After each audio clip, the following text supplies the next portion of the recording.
You said that you love winning. What drives you more, the love of winning or the hate of losing? Maybe equally, maybe both. I don't like losing, and I do like winning.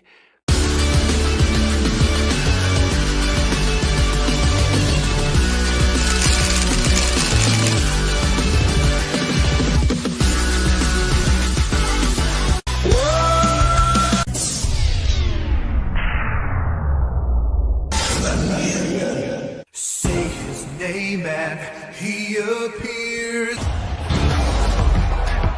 This is a friendship that'll never ever end. Greetings and welcome to Winning Tonight. How's everybody doing this evening? I hope you are all doing and living well out there. Welcome to this special edition of Winning Tonight Friday night. Sometimes I push it over to Friday night. If you had a long week and Thursday isn't working out, it might be on Friday night. And this is the wrap it all up version of Winning Tonight for the week. And we have a good old time here, man. But first of all, let me thank each and every one of those winners who support the channel out there in the winner's circle. Thank you so much for being part of the solution. And a special thanks to Shelly and Wolfram, who also support us over on Rumble and X. And we are broadcasting live tonight on Rumble, X, and YouTube. And welcome to the show, y'all. Whoops, that's not the right banner. This is the right banner. There we go. Now we're off and running. All right. Thank you so much for being here, each and every one of you. Where am I at? Right there. Yeah, I didn't get the notifications out in a timely manner tonight. So we'll see how we do. Hopefully people are getting the alerts now. I was only able to do so many. Let's see, get over there, get one into that one. I'm not sure where a lot of people come from. How many people out there get their alerts from Discord and say, well, I saw it in this Discord, and that's what reminds me to come on in. Let me know, how do you find the show? Do you go by the schedule? Do you look in our Discord? Do you look for the community post? How is it that you find us each and every time we go live? Knowing that information would be very handy, and I would appreciate it very, very much. I know you're not used to seeing me on Friday nights, but here I am. And what we're going to do tonight is we're going to run down the cabinet hearings, just quick bites, highlights, if you will, that we didn't cover this week. Those things are so long and often frustrating. And so Samsung Galaxy, what's up? So we just gonna do the highlights on some of them, but some of the big ones we're still gonna be present for. I know I was asking about the Rubio one, but that's actually on Monday, Inauguration Day, which is okay. We're gonna talk about the inauguration tonight, and evidently it's been moved, so we need to keep our eyes on that. And as well, we're gonna do the hearings and some other news, some Vivek news coming in, as well as we're going to start out by looking at former Vice President Joe Biden's farewell address. What a comedy that was. He should have just wore a clown outfit. I mean, honestly, why not? He's already a clown. He's already the worst president we've ever had, the most corrupt president we've ever had. A sign of the times, no doubt, is what he represents. And historically, I hope that is his place in history as the most corrupt president ever and the most distorted view of what America is ever, as he goes down as a lesson as to a mistake to never repeat. The division and the mind control in the society has never been at the level it's been at right now. And that's a bad thing and a good thing, because inevitably it means that we are on our way away from it. So that's good, right? That's good. Let's see. Let me get this straight here. All right, Biden's. There we go. That's where we're gonna start. Guys, what's up out there? Let me say hello to this awesome crowd. And as I do, let me get into outer space, y'all. All right. Wolfram, what's up, my friend? How you doing? Thank you for posting these links. And I want to remind everybody out there that when you are here to please listen to the wolf. He knows what he's talking about. He wipes his paws, he lopes in, and he has.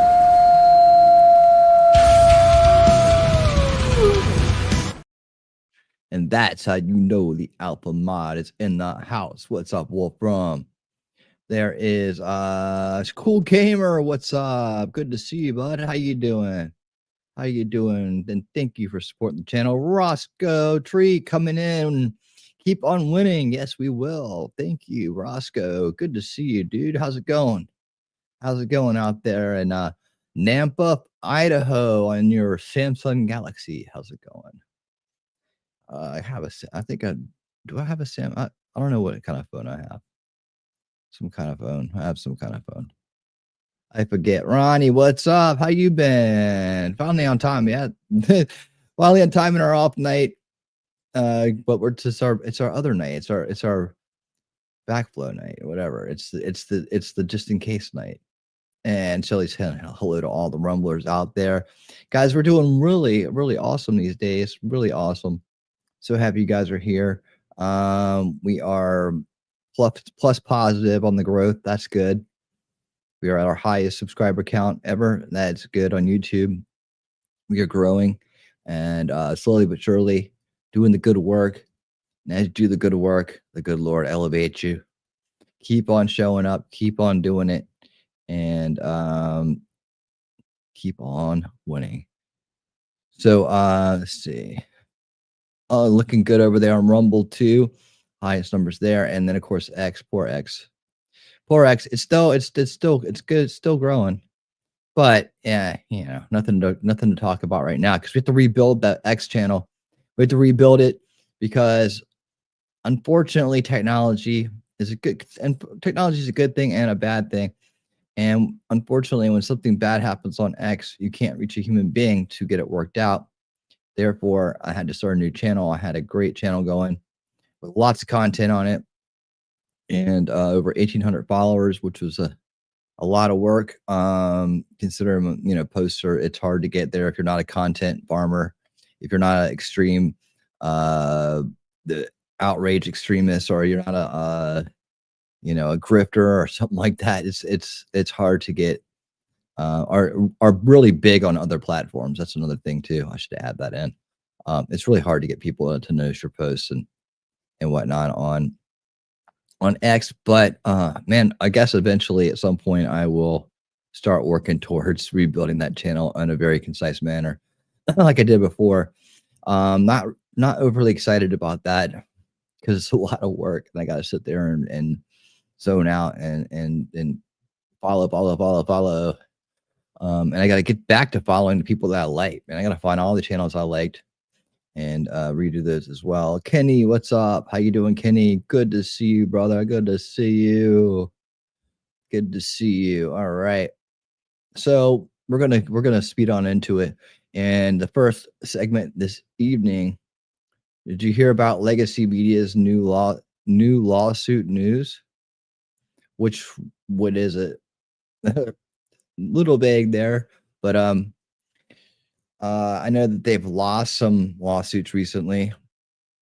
They had to pay out a Marine a bunch of money. CNN did, which is good.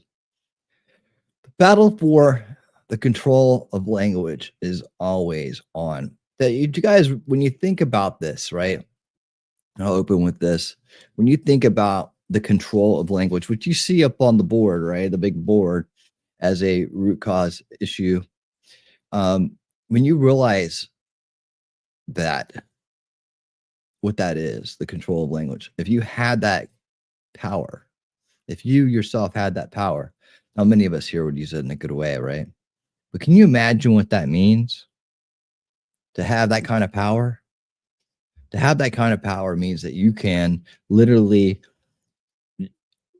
create and recreate reality as you see fit at any moment in time, just by simply changing the meanings of words, uh, and introducing new words and new phrases, and you can make it anything you want to. It's a god level power that no one should possess, not in a free society, at least.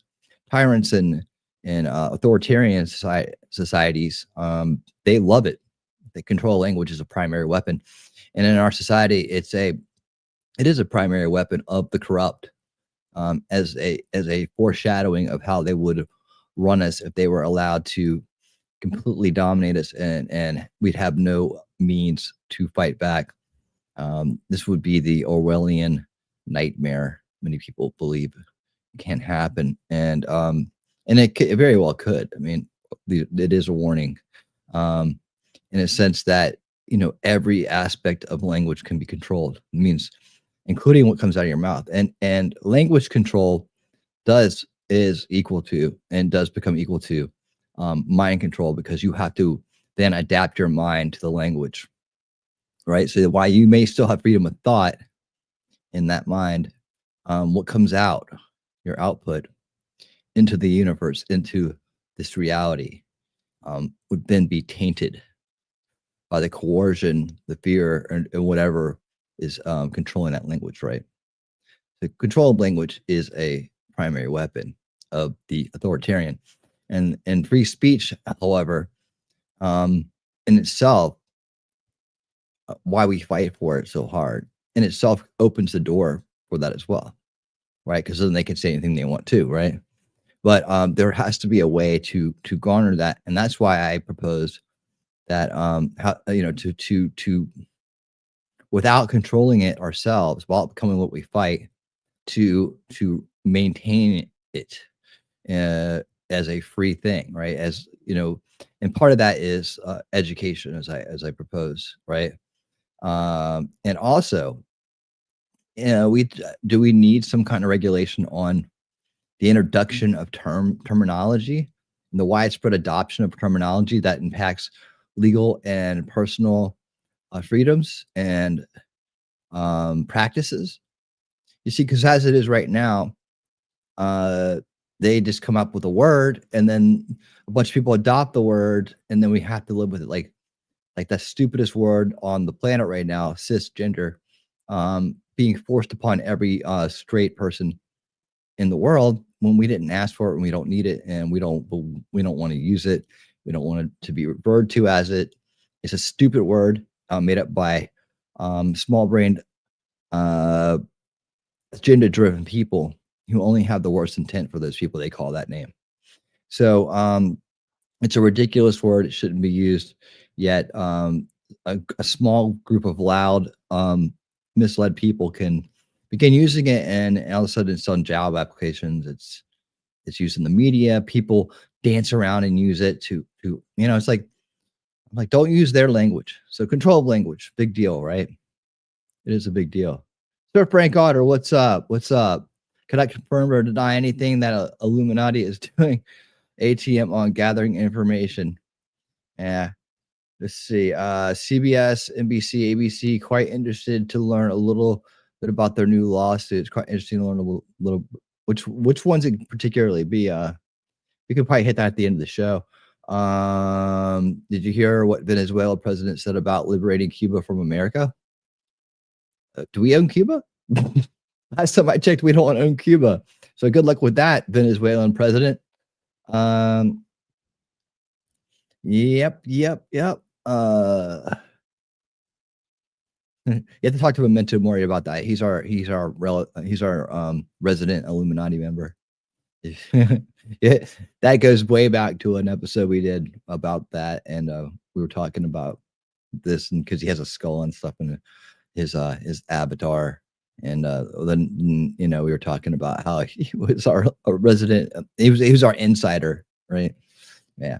Well, we came to find out that old Illuminati is just a bunch of weirdos in Hollywood, California, who like to use it these days to seem bigger and badder than they are.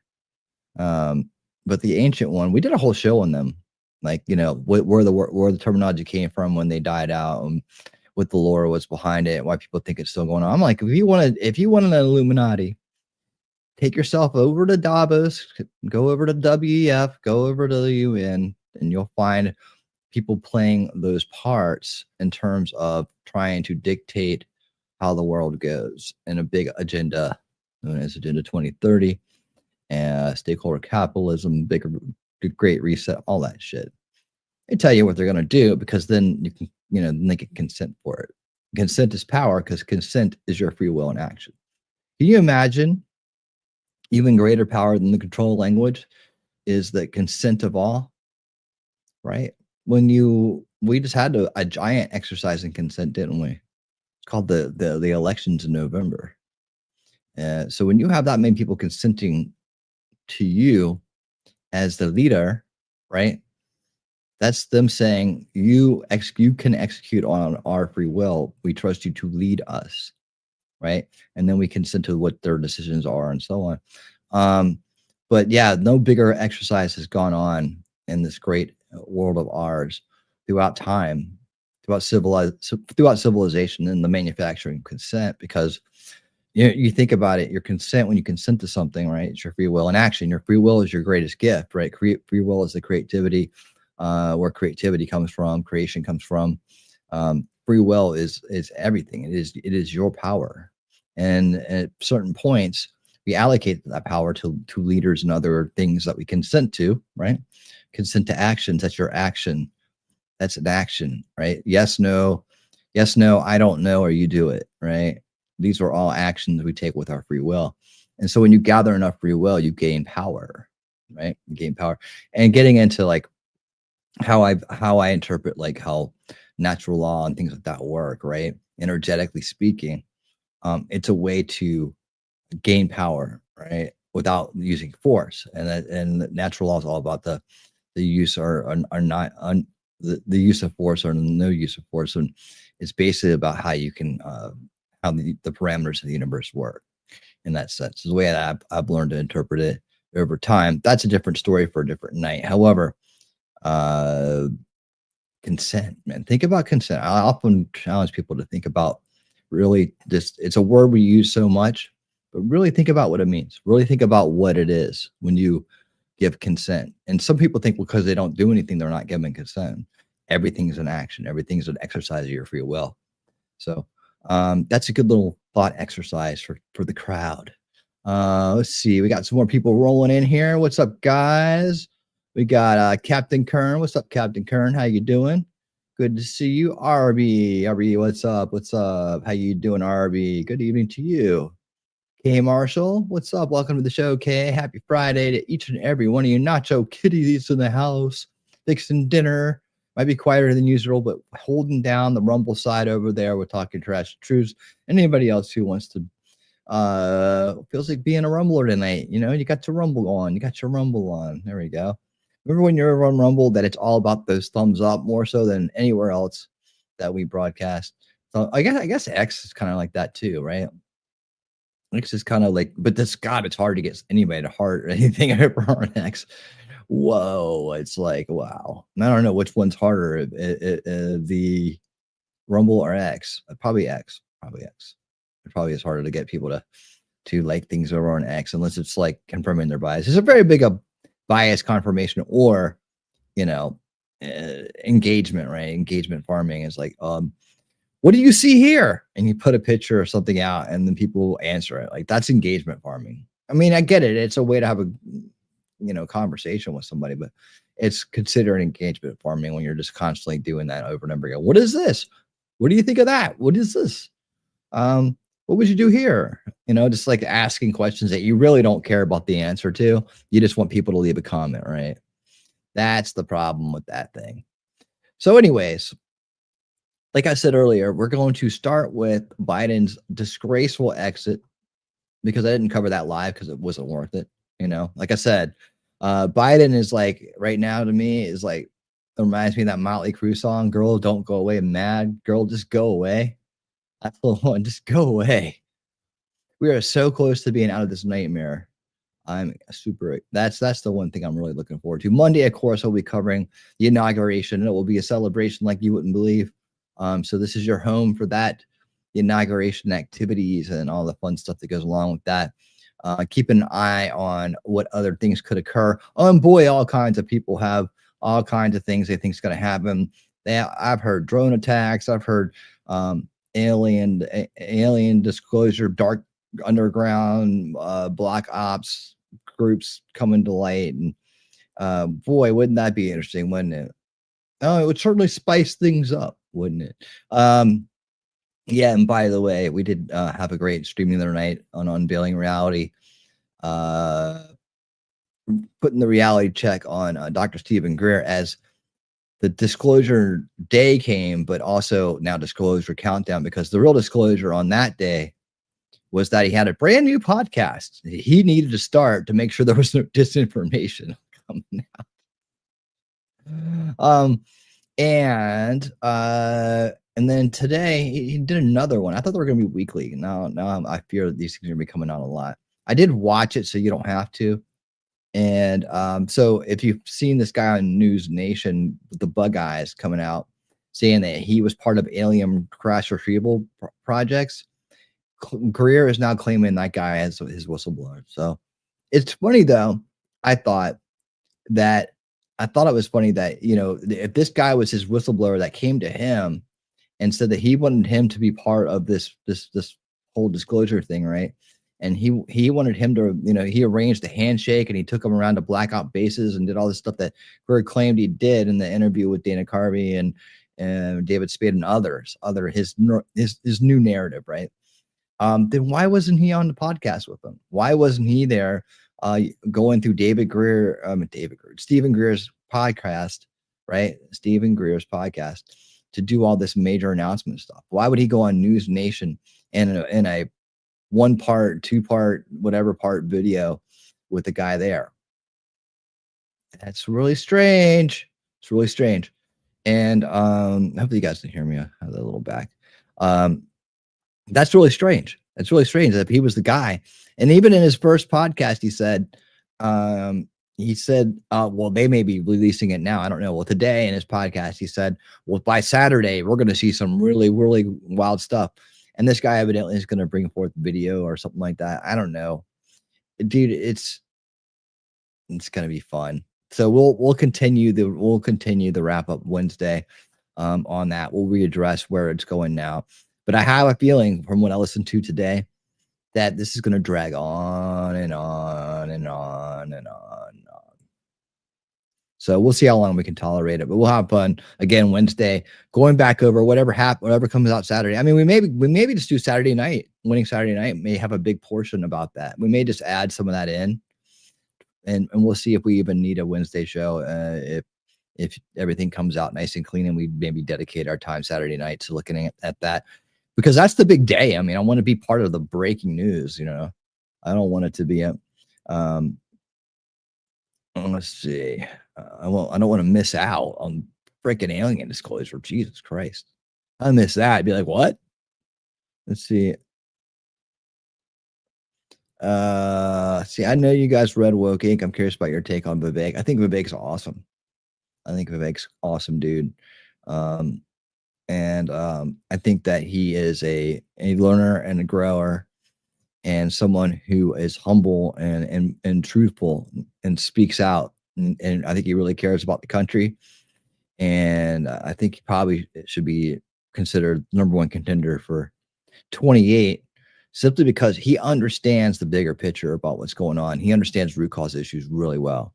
And like I said, I actually spoke a lot about him leading up to the election.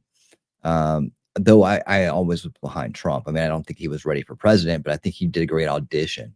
I would love to see him. He would have been just as good as I think JD Vance at vice president, but I think that he would make a great president one day. I'd be happy to support him and vote for him on that. And Woke Inc. was an older book that he wrote. And even he said, he goes, I agree about 98% of it now. So there's certain parts of it where he's even grown out of some of those initial ideas. And that's great because it shows an active mind, right? it shows somebody that is continuously trying to grow and make sure that they know the truth rather than be right. You know, when you can be humble about that, it shows great character. And I think that I like Vivek. He hasn't done anything to turn me, you know, in the opposite direction for any reasons. And I'm sure not going to let any kind of divisive kind of narratives coming from the establishment and people that just are always looking for divisive things to change my mind about him right now. But we got a lot of time to go. I want to see how he performs in his new duties. And I do have a piece where he may be being tapped for something bigger, and I haven't really got a chance to get all the way through it. So we'll watch that later on as we get started here. Waiting for my kids to get off work. The snow is snowing mad here. Well, all the snow is gone here. I don't expect any more, but we may get some more here.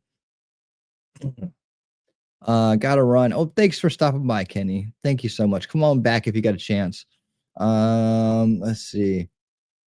Those review of the federal government completed in 1984. Budget was $848 billion. National debt, 1.6 trillion, and debt to GDP ratio was 38%. Budget $7 trillion, debt 35.3 trillion, and the debt GDP is 121.6%. Wow, dude. Yeah, we need them. Did I watch the Anderson interview with Robinson on the Hoover Institute? No, I haven't. Let me put that in the playlist here, and I will take a look at that, RB. Thank you for bringing that to my attention. All right. Catch up. Yeah, see, and I think right now is his chance to grow. I do think Vivek has good character. My only concern about him is the VC stuff, venture capital stuff, and how he made his money was how the venture capital people make money, not by building anything, but by playing markets. It happens. It happens. I mean, I don't think that's necessarily, and it may, like he says, there's a lot of things that he was kind of like, he's an escapee like the rest of us, right? There's a lot of things he was kind of brought into and had to learn himself out of. I don't know that he would, like, look where he's doing now, though, right? Now he's trying to help save the country and preserve the future. And I think that is where we got to be with him. And, you know, the past, we all have it. Hopefully we've learned and grown from it and become better people for it, right? It's those people who don't and keep repeating the same shit over and over again. Those are the ones you got to worry about. Like this guy, for instance, Joe Biden. What a great transition. Thank you for that, Arby. Yes, Joe Biden, the guy that kept on corrupting. He kept on corrupting.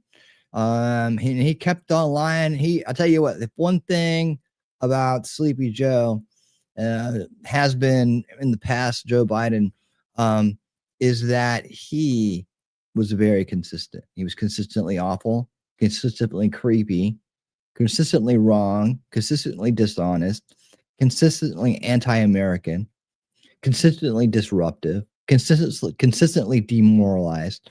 I mean, this guy's consistency level is amazing, really. All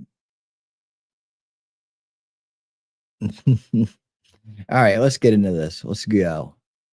Let's turn the volume on first. Let's bring in Mark Dice, because when it's clown world, nobody does it better. Last night, old Joe gave his farewell address to the nation, which is customary for presidents as their term is coming to an end. Around 8 p.m. Eastern Time, just before bed, where he spewed a bunch of fake news, conspiracy theories, and other utter nonsense. That's why my farewell address tonight. I want to warn the country of some things that give me great concern. How your party forced you out of the campaign, how nearly 10% of the people in the United States now are illegal aliens, criminal invaders that were welcomed in by you and your handlers, how the housing crisis has caused countless millennials and Generation Z to completely lose any hope of ever buying a home.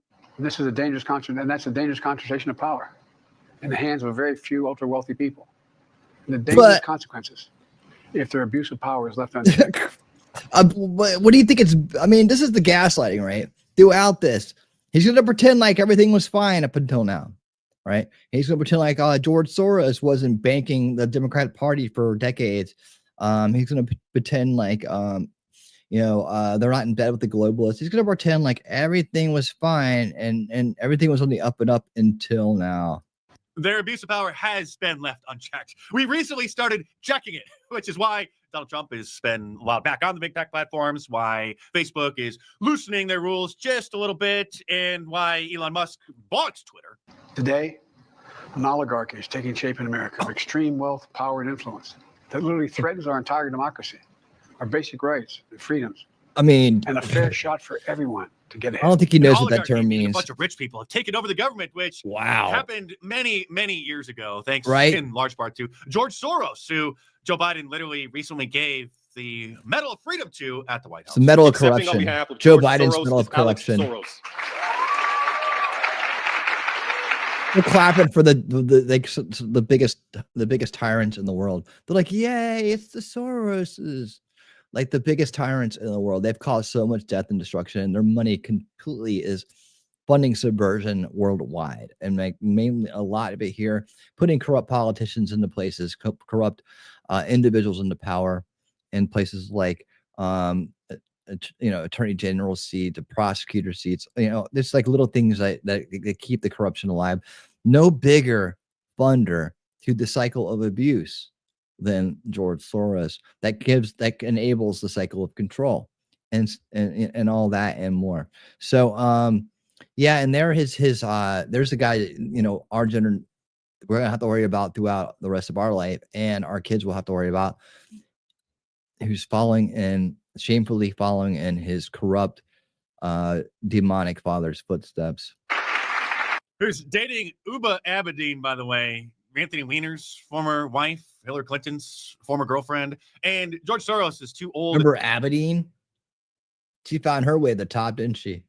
She slept her way right to the top. And feeble to make it to the White House, so he had to send his son to accept it on his behalf. The guy who spent over $1 billion, $500 million in 2016 to facilitate and encourage the migrant invasion of Europe and the United States. There you go. The guy who bailed out Vice News, Vice Media, really. I mean, dude, that went fast, but yeah, think about how much money he spent to crash our borders. The $400 million donation, because he doesn't expect to ever have that money returned in the form of a profit. He just wanted to make sure that they could continue to pollute the internet with their cultural Marxist sludge. This is just a few years after Disney invested, or rather donated, like I said, $400 biggest million investor in subversion into the same company of our So lifetime. They've blown through about $1 billion in the last, few years, really, in order to spread their cultural Marxist propaganda. The same globalists who donated over $40 million to the campaigns of 75 different prosecutors or district attorneys across the country in order to help elect liberals who let criminals out of jail and drop all the charges after they've been arrested. I'm equally concerned about the potential rise of a tech industrial complex. Complex. Our country as well. He thinks he's Eisenhower. He thinks he's Eisenhower, doesn't he? I'm going to warn you about this. Basically, get funding and fueling the talking points, right? Tech industrial complex. Why? Because Elon is in part and has been put in is one of the people who have been put in charge of government efficiency. And like, listen, he's going to include people that I don't think are part of it as well. It already rose. In fact, it's been posing a tremendous danger. We surprisingly were able to override their entire information warfare system this time around. Yeah, Americans are being buried under an avalanche of misinformation and disinformation. Yeah, and it's your fault. You guys did it. I did that. Yeah, you sure did. Enabling the abuse of power. Yes, that's why YouTubers like me. You see, I'm saying the gaslighting, gaslit Joe. Dude, he never stops, man. This is the worst part about the establishment is like, dude, they just never stop gaslighting, man. They are the gaslighting kings. And it's so frustrating to those of us that are awake, aware, and resisting to listen to it. Because people somewhere out there are buying into it. And he's just getting away with lying on television, being dishonest as can be. At the highest office in the land on our taxpayer dollars, right? As we struggle, this corrupt old mummy, child sniffing old mummy is sitting there in a lap of luxury, and he'll go off and, he'll die with his millions and his family will get to keep all of it. And, that's the frustrating part. And then he comes on television and then comes after the side that's trying to restore America and weed out the corruption and give us an honest place for our kids to have a future in. But no, he can't have that. See, it's got to be about him and his type. And been able to, thankfully, amass large audiences by exposing it. The free press is crumbling. Editors are Again, I better not. I better not. I can stop on every line, honestly. The free press is crumbling because they're a bunch of lying, subversive propagandists. That's why they're crumbling, right? But he's going to say not because of that, not because of that. They were fine. It's because of disappearing. Social media is giving up on fact checking. Can you believe it? We're giving up on fact checking? No, actually, we're taking it to a better, more proper level of fact checking, where actually things will get checked in a fair and honest way, and not be sent over to biased fact checking organizations, which your corrupt establishment has had control over the entire time. The truth is smothered by lies. Told for yeah, so knock it off, Joe. Just go away, all right? Because you keep smothering the truth with lies. You're the best. Or and for profit.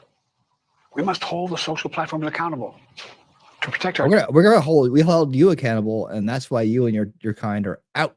Children, our families, and our very democracy from the abuse of power. Well, he does make one good point. Yeah, that's what we're doing, Joe. You don't seem to realize it. That's why you were a one-term president. And you always will be. Remember how you wanted to make that true for Trump? You remember? You want to make him a one-term president, one and done. Oh, man. So many people are so mad about that. They are so mad about the fact that Trump got another term, because now he's not a one-term president like Joe Biden. But sadly, that ship sailed 15 years ago, because no kids really should have ever been allowed to use social media, let alone having it become a central part of their lives, a central part of the culture. And so now we're seeing countries like Australia banning social media for kids under 16. Even Governor Gavin Newsom is, well, at least pretending to care, because I'm sure that his children's brains have been rotten by TikTok as well, where he signed a bill recently where it's supposed to limit the addictive social media feeds, whatever that means. Really, it should be banned for all kids, at least under 16, period. Also, yesterday, Kamala Harris left us with what will hopefully be her final word salad of wisdom. Our definition of the win is a definition that takes us over a period of time. Really? You think that's what it is? You think that's what it is? You think you're coming back, Kamala? Where part of how we measure the win is, are we making progress? How we measure the win is based on the knowledge that it is an enduring fight, and that we must be strong, and that whatever the outcome of any particular moment. National Action Network. No justice, no peace. Think about where she's standing and what that says. Who is behind 9? Who's behind 9? No justice, which means if you don't do it our way, there's not going to be any peace. But I got news, and I hope that this is true. I hope that this comes true. Is that if you try the no peace angle, you'll get justice, right?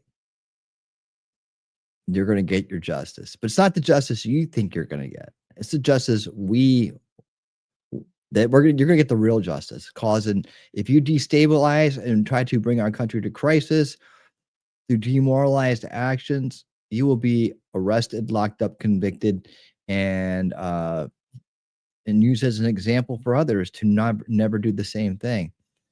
Your causes are not just. They're agenda driven. They're corrupt, and they're always, when you're talking about groups like this, rooted in Marxism. So no, not here.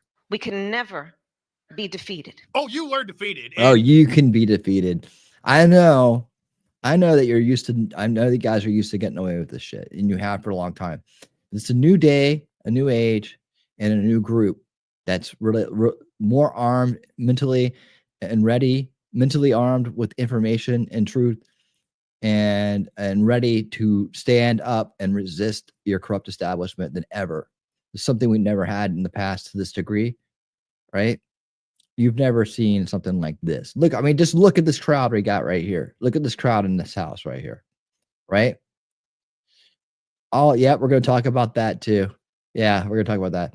This crowd is awake, aware, and resisting. They are part of the solution. They are ready to see people like you and words like you and Joe are spitting right now go away, so they can live peacefully and rest peacefully when their time comes, that their children's futures and their children's futures are secure, and they will get that American dream. I would be willing to bet that we may never see or hear from Kamala Harris again. She's going to have to just duck her head in shame and just crawl back into the pit of hell that she came from. Yeah, with her damn finger. Yeah, take that damn finger with you. There's plenty more to come in this video, but real quick, subscribe to my channel if you're new here, because you're not going to find information and analysis like this. Except for right here, and even better, because I do it. You get me too. Right, you get the you get the addition. Anywhere else. Also, yesterday, Israel and Hamas finally agreed to a ceasefire deal, including the release of hostages. I don't know if it means all of the hostages or just some of them. I don't know if that was the right word, but here's the other big gaslight he tried to pull on us. I'm not really interested in ethnic land disputes that have been going on for generation after generation after generation, halfway around the world. But this is good news, and of course, they had to try to get this done under the Biden administration so that he could claim victory, like he had something to do with it. But here is Benjamin Netanyahu, the Prime Minister of Israel, posting on Twitter, saying that he spoke yesterday evening with U.S. President-elect Donald Trump and thanked him for his assistance in advancing the release of the hostages and for helping Israel bring an end to the suffering of dozens of hostages and their families. Thank you. Who gets credit for this, Mr. President, you or Trump? Is that a joke? Oh. Again, another gaslighting move. Look at that. Look at Kamala's face right there. Look at her face right there. Can't believe you asked that question. You're supposed to be working for us. Thank you. No, sir. The joke is you. Of course, Donald Trump does get credit for this because the other world leaders and even terrorist organizations understand that, unlike old Joe, he is a very intelligent and strategic negotiator. This was what Donald Trump had to say about the situation just a week ago. President-elect Trump with a blunt warning for Hamas. Matt Gutman with that from Israel. Tonight, President-elect Trump with a blunt new warning to Hamas, demanding they free the hostages before he takes office in January, or there will be, quote, all hell to pay in the Middle East. Which means this bimbo on The View, she is the fake conservative on the panel, is going to have to wear a MAGA hat. If he does good, if he gets the Israeli hostages out, I promise I will wear a MAGA hat for one day on the show and say, thank you for doing it. Yeah. And then she'll knock it right off my head. Oh, look at that. I'm going to knock it off your head. But like, you have to be able to cheer for wins when they happen and then call out relentlessly the wrongdoing. Well, you better go buy that MAGA. No, that's not how we do it here, honey. Shortage of them these days. That's not now, how the it's done inauguration here. is just 4 days away when Donald Trump will officially be the president of the United States again. As this brilliant meme by the Right to Bear Memes, also goes by Grand Ol' Memes on Twitter, who is a genius, who never misses, illustrates in the form of a order from Amazon. So it's a MAGA Prime arriving January 20th by 12 p.m. Ordered Tuesday, November 5th, shipped Monday, January 6th, and out for delivery arriving January 20th. Something else just arrived yesterday, the official presidential portrait of Donald Trump's second administration. Quite a contrast from his first presidential portrait. Yeah. It was, you see, there's your difference right there, isn't it? I mean, you got just gonna show it again. No. See, this is a guy who knows what's going on. That's a guy who knows what's going on. And this is a guy who was new at the job. There you go. Thanks so much, Mark. Appreciate it. All right. Back up. There we go. Oh, man. Arby, what's up, man? Unlike Joe, who lived off the taxpayer his whole life, Trump actually demands respect. We all saw how he put Netanyahu in his place when he came to Mar-A-Lago to kiss the ring. Absolutely. Absolutely. So hopefully I got this right, but what part the Mark it didn't have in that report, I'm gonna put up here in case you missed it. Oh, okay. So it wasn't part of that address. It was some new address that he made, because you can tell by where he's standing.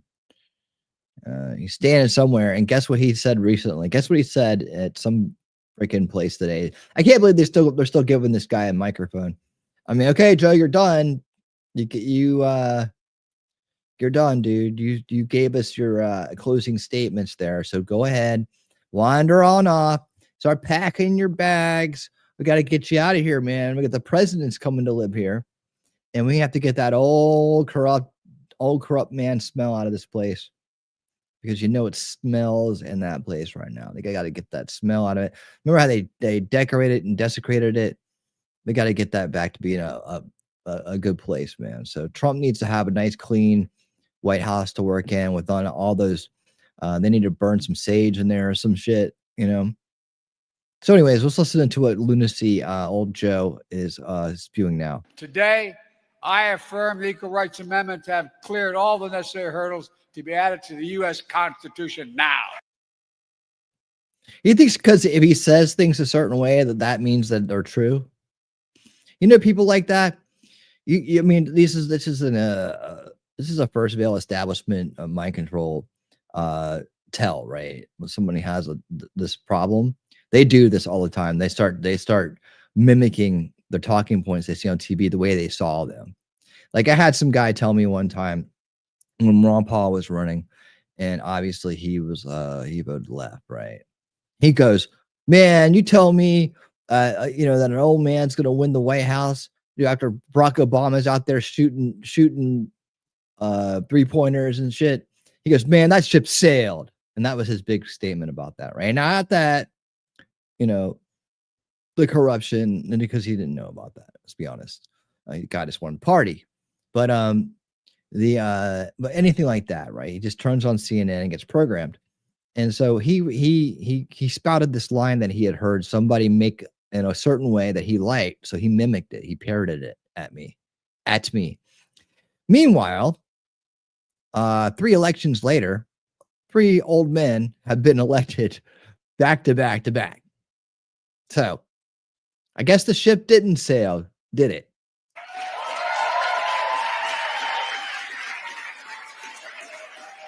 The Equal Rights Amendment is the law of the land now. Because I said so. He thinks if he gets all angry and he starts shouting that, because that's what he's been doing his whole life. People who get away with this their entire life, they have some kind of like ability to shout out their reality and believe that it's going to be true, right? They've been shouting over and bullying. Joe Biden's a bully. Everybody can you see it? Hey, 357, what's up? He's a bully. He's always been a bully. He's been a bully his whole life, and that's how he's gotten to where he's going. Because most people don't want to deal with his dumbassery, right? And they're just like, oh man, this guy he just shouts and shouts. It's like, who's going to listen to him anyways? But then so many people did that he managed to whittle his way into power, and he's willing to say and do anything, so that's the other thing too. He's willing to run over and lie. He's willing to stand in front of the world and lie and make things up about himself, about other things, about whatever it is.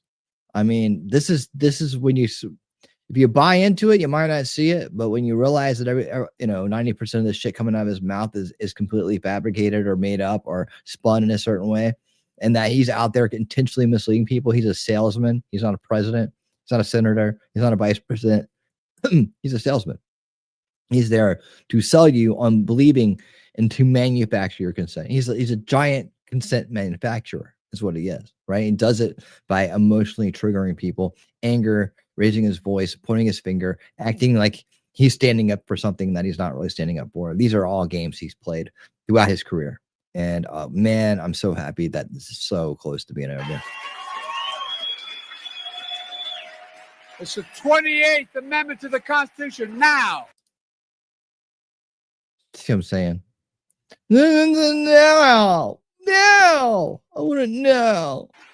Today, I affirm the Equal Rights Amendment to have cleared all the necessary hurdles to be added to the U.S. Constitution now. Yeah, because I can move hurdles. Yeah.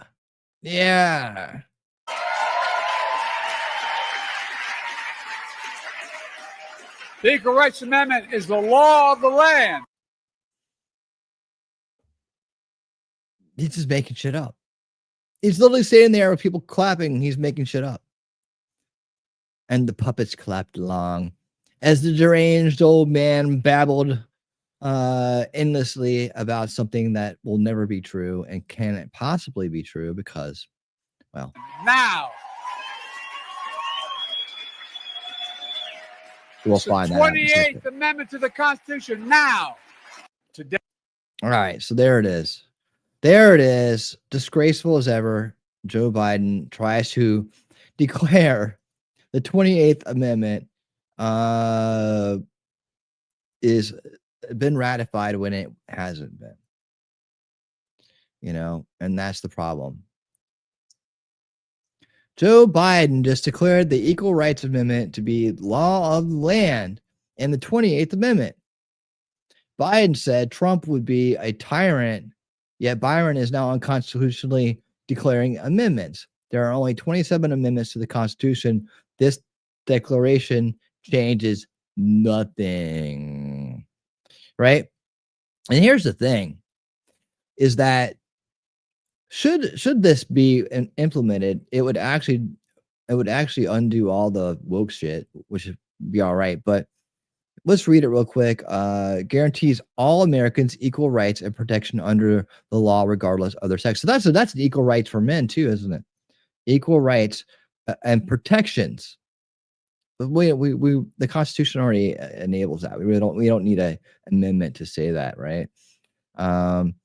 And so when they say it, when the establishment says it, it means women, not regardless of their sex, but I mean regarding their sex, right? It's like they lose regardless, it becomes regarding, right? And then they mean women, is what they mean, right? That's what this is all about. And so he's going to come out here and say this. People are going to buy it. So, the people with low political IQs, or people that aren't informed, or people that are under the establishment narrative mind control machine will come out and believe this actually happened. Like they'll believe it actually happened, like they believe January 6th happened, like they believe it was what they said, it was an insurrection.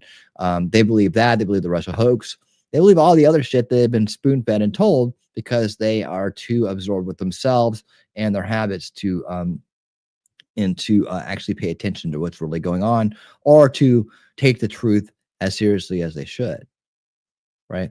So they'll believe this, right? And then Trump will come behind and be like, no, this is complete hallucinations by the Joe AI.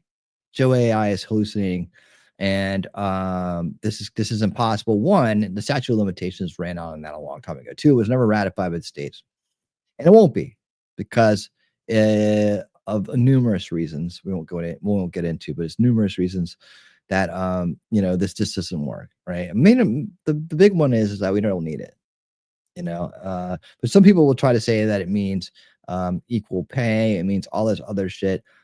Equal pay for equal position, whatever the job's worth, whoever gets the job gets the pay for the job, right? And like I've talked about this before, this equal pay thing that people are trying to lean on this for, right? And you'll hear that again in a second. But they I've worked for plenty of women that have made much more money than I have, so it's not a problem there. It's just what position you hold, right? So like I said, I probably had more female managers and bosses than male in my life. I don't know. I don't really keep track, because I'm not a sexist, right? So there you go. Even all right, so here we go. More from Paul here. Let me pull this up so you can read it with me. Kamala Harris comes out to back this up.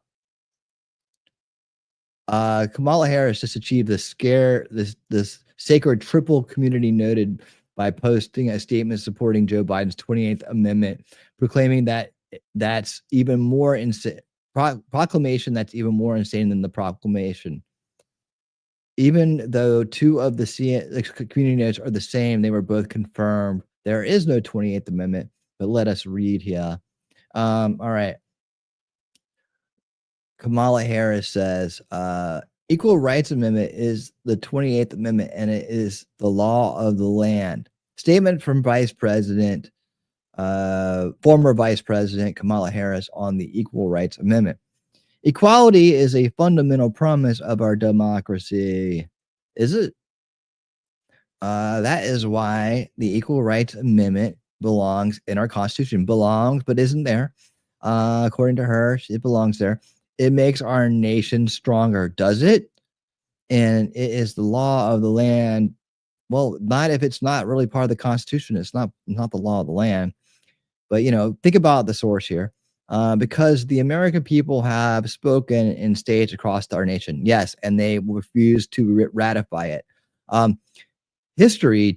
Okay, here's where she comes in and says, this is a default to kind of like fake history. This is a common fallacy by establishment types like this. And of course, it's also like, to make her seem very, very, very educated on the matter. History teaches us that civil rights are fought for and won with every generation. Really? Is that right? So, I mean, I guess we're fighting for our civil rights against the corrupt establishment now. I mean, you want to join the fight, or do you want to keep pretending like there's some kind of racist, sexist stuff going on in your Marxist worldview? That continues to be true today, which is why I have spent my career fighting for freedoms and to expand opportunities for women and girls. Well, that sounds very biased. That sounds very biased indeed. I thought it was supposed to be equal. And it's always been clear that when we lift up women, we lift up children, families, and communities. Oh, we lift up people, adults. We lift up children, families, and communities. It's not very equal, is it? It's not very civil. Now, Americans must continue to fight for more equal. Does that sound equal to you? And more equal and just nation where everyone has the opportunity to realize the promise of America. Everybody doesn't have. Hey, Arby, thanks for coming by. Thank you for your input and everything. I'll check out that Anderson interview. All right. Take care, dude. Thank you so much. Yeah. So realizes the promise of. So it's now Americans must continue to fight for a more equal and just nation where everyone has the opportunity. Everybody doesn't have the opportunity. Everybody doesn't have the opportunity. Since when? Everybody doesn't have the opportunity. Okay, let's check this out. According to her, everybody doesn't have the opportunity. The woman who was vice president, right? Who had need do little more than drop to her knees to get where she is today. And run over women who are actually doing the good work to get these positions by being a party girl. So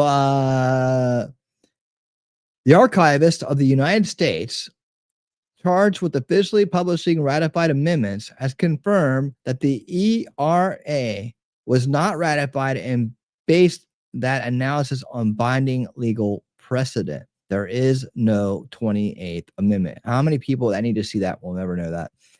There is no 28th Amendment. The president does not have the authority to declare amendments to the U.S. Constitution, and the National Archivist is not ratifying it. The Archivist of the United States charged officially with, okay, so that's twice, right? So it's just both of them are, boom, confirmed. There we go. All right. So there you have that. Can we move on to something else now? Yes, we can. Okay, there we go. So, I mean, he could have done. I think kind of. I think Biden is trying to get more protesting and chaotic violence with this 28th Amendment. Yeah, see, because like when Trump's going to come in and be like, "That's not an amendment," they're going to be like, "You're taking our rights away." What rights? It's supposed to be equal rights for everybody. I mean, what is? Do you see the problem here? I do. I know you do. I know we all see the problem here. I know we all see it. All right. So, not to drag this out any longer. That was his great exit. And the only thing he could have done to make it better is fall over the desk as he got up. So, all right. That was about the biggest clown show exit I've seen. And let's get into the cabinets tonight and talk about. I got a collection here. I just grabbed stuff. And then, oh yeah, by the way, DeSantis has announced who's filling Rubio's seat. That's very, it sucks that they have to give their seat up and then they might not get picked. Like in Matt Gaetz, like maybe he just wanted to give his seat up. I think he should have gone back to work. Like if DeSantis can appoint people to the seat, why can't he reappoint Matt Gaetz to the seat? I don't understand. And I don't understand why if Matt Gaetz ran for election, he's suddenly not doing what he was elected to do. I kind of got a problem with that, honestly. Oh, I'm going to go podcast on News Nation. Dude, listen to me.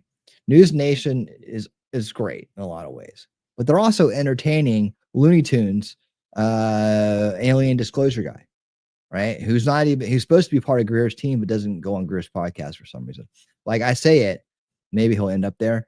But you think he would have gone there first, not News Nation. I mean, it's not like News Nation is ranking tops amongst, it's not like that's the most notable place to go for the biggest disclosure in the history of mankind, right?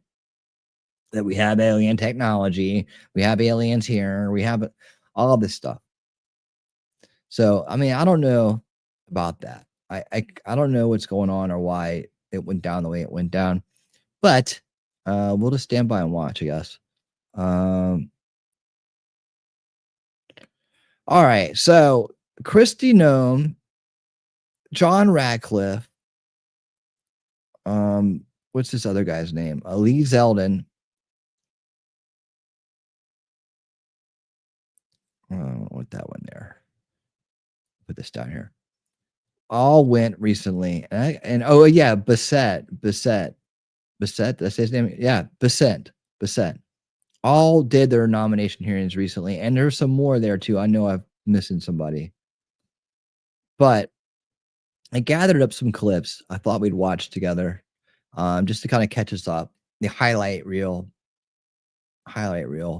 of these people, and we'll do it at winning speed.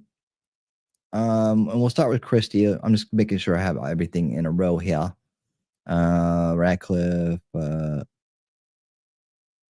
That's EPA. What's that?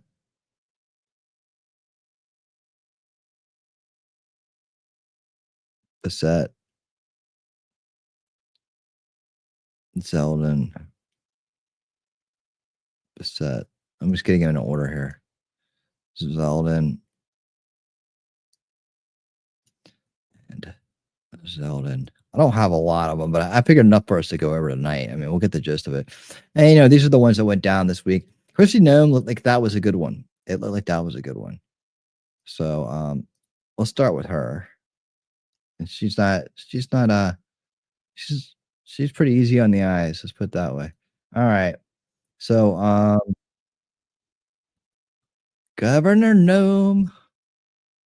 Come on, Nomi. Come on in here and have a seat.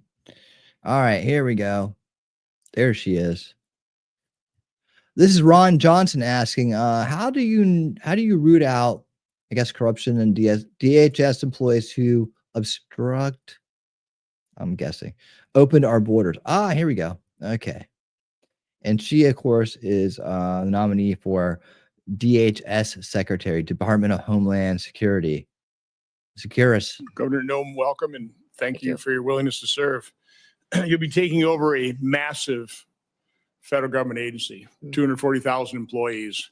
It's probably too massive. I think had I been there back then, I don't think I would have assembled these 22 different agencies in this massive department, but that's what we've got. It's a department that the previous administration, I think, is completely misused. Instead of using Customs and Border Protection to do that, to protect our border and secure it, they've utilized those resources to incentivize a massive influx of illegal immigration. Instead of using the Cybersecurity Infrastructure Security Agency to do that, they instead engaged in mission creep and utilized it to censor Americans with the Misinformation Board. I am concerned about disaster relief, just federal disaster relief in general, creating greater and greater and increasing levels of moral hazard, resulting in higher costs of these disasters. So let's cover each one of those kind of in order. How do you gain control over a massive agency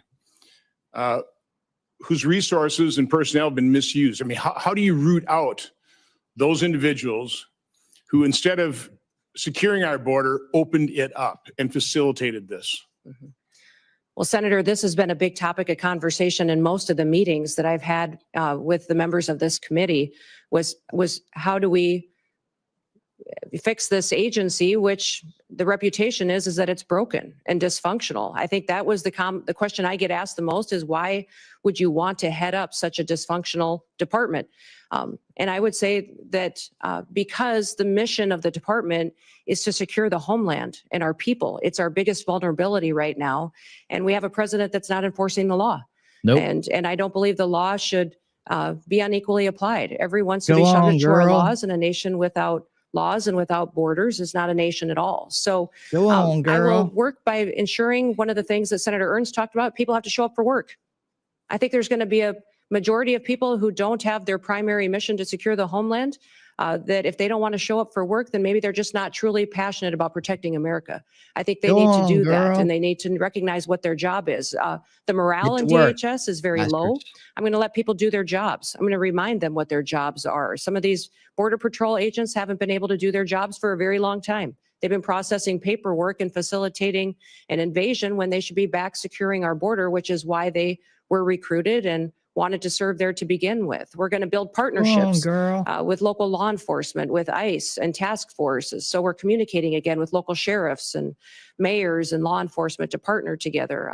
When you talk about the fact that this is such a broken and agency that needs so much improvement, a lot of it goes back to why we're recreated and are we fulfilling that mission and making sure that these individuals are getting back on task. So under my chairmanship and under the Trump administration, we did rename a part of DHS, so the Cybersecurity Information Security Agency. I in no way, shape, or form ever contemplated that the sub-agency within DHS that was really focused on securing us against the cyber threats and other threats to our infrastructure would ever be used to violate the Constitution the way it was used to violate the Constitution under the Biden administration. This administration has been completely opaque. We do not have the information to know and the communication in terms of what all happened here. So my question relates to how they misused CISA.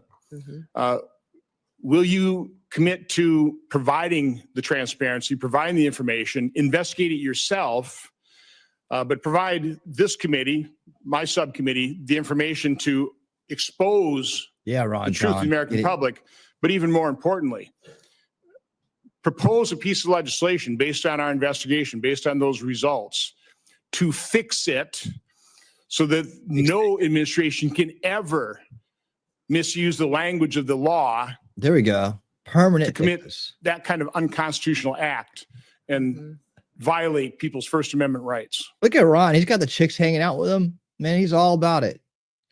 And I brought my two lady friends here.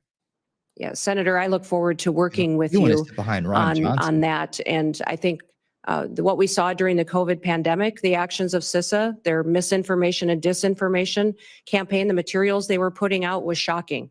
Shocking at what they were doing to decide what was truth, what wasn't, and how they were trying to manipulate the American people. We saw it in elections and Russia influence as well.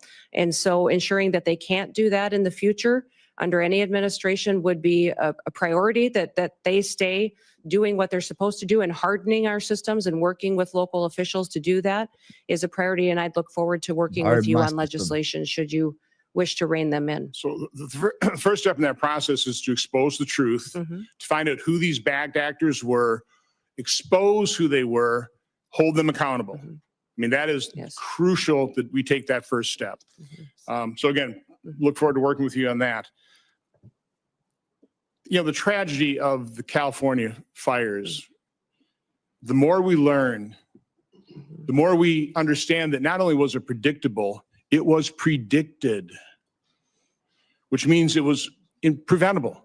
Again, you're not going to be, you can't prevent the initiation of those fires, but you certainly prevent them from raging into the tragedy that they became, the dozens of people who've lost their lives, the hundreds of billions of dollars worth of property damage.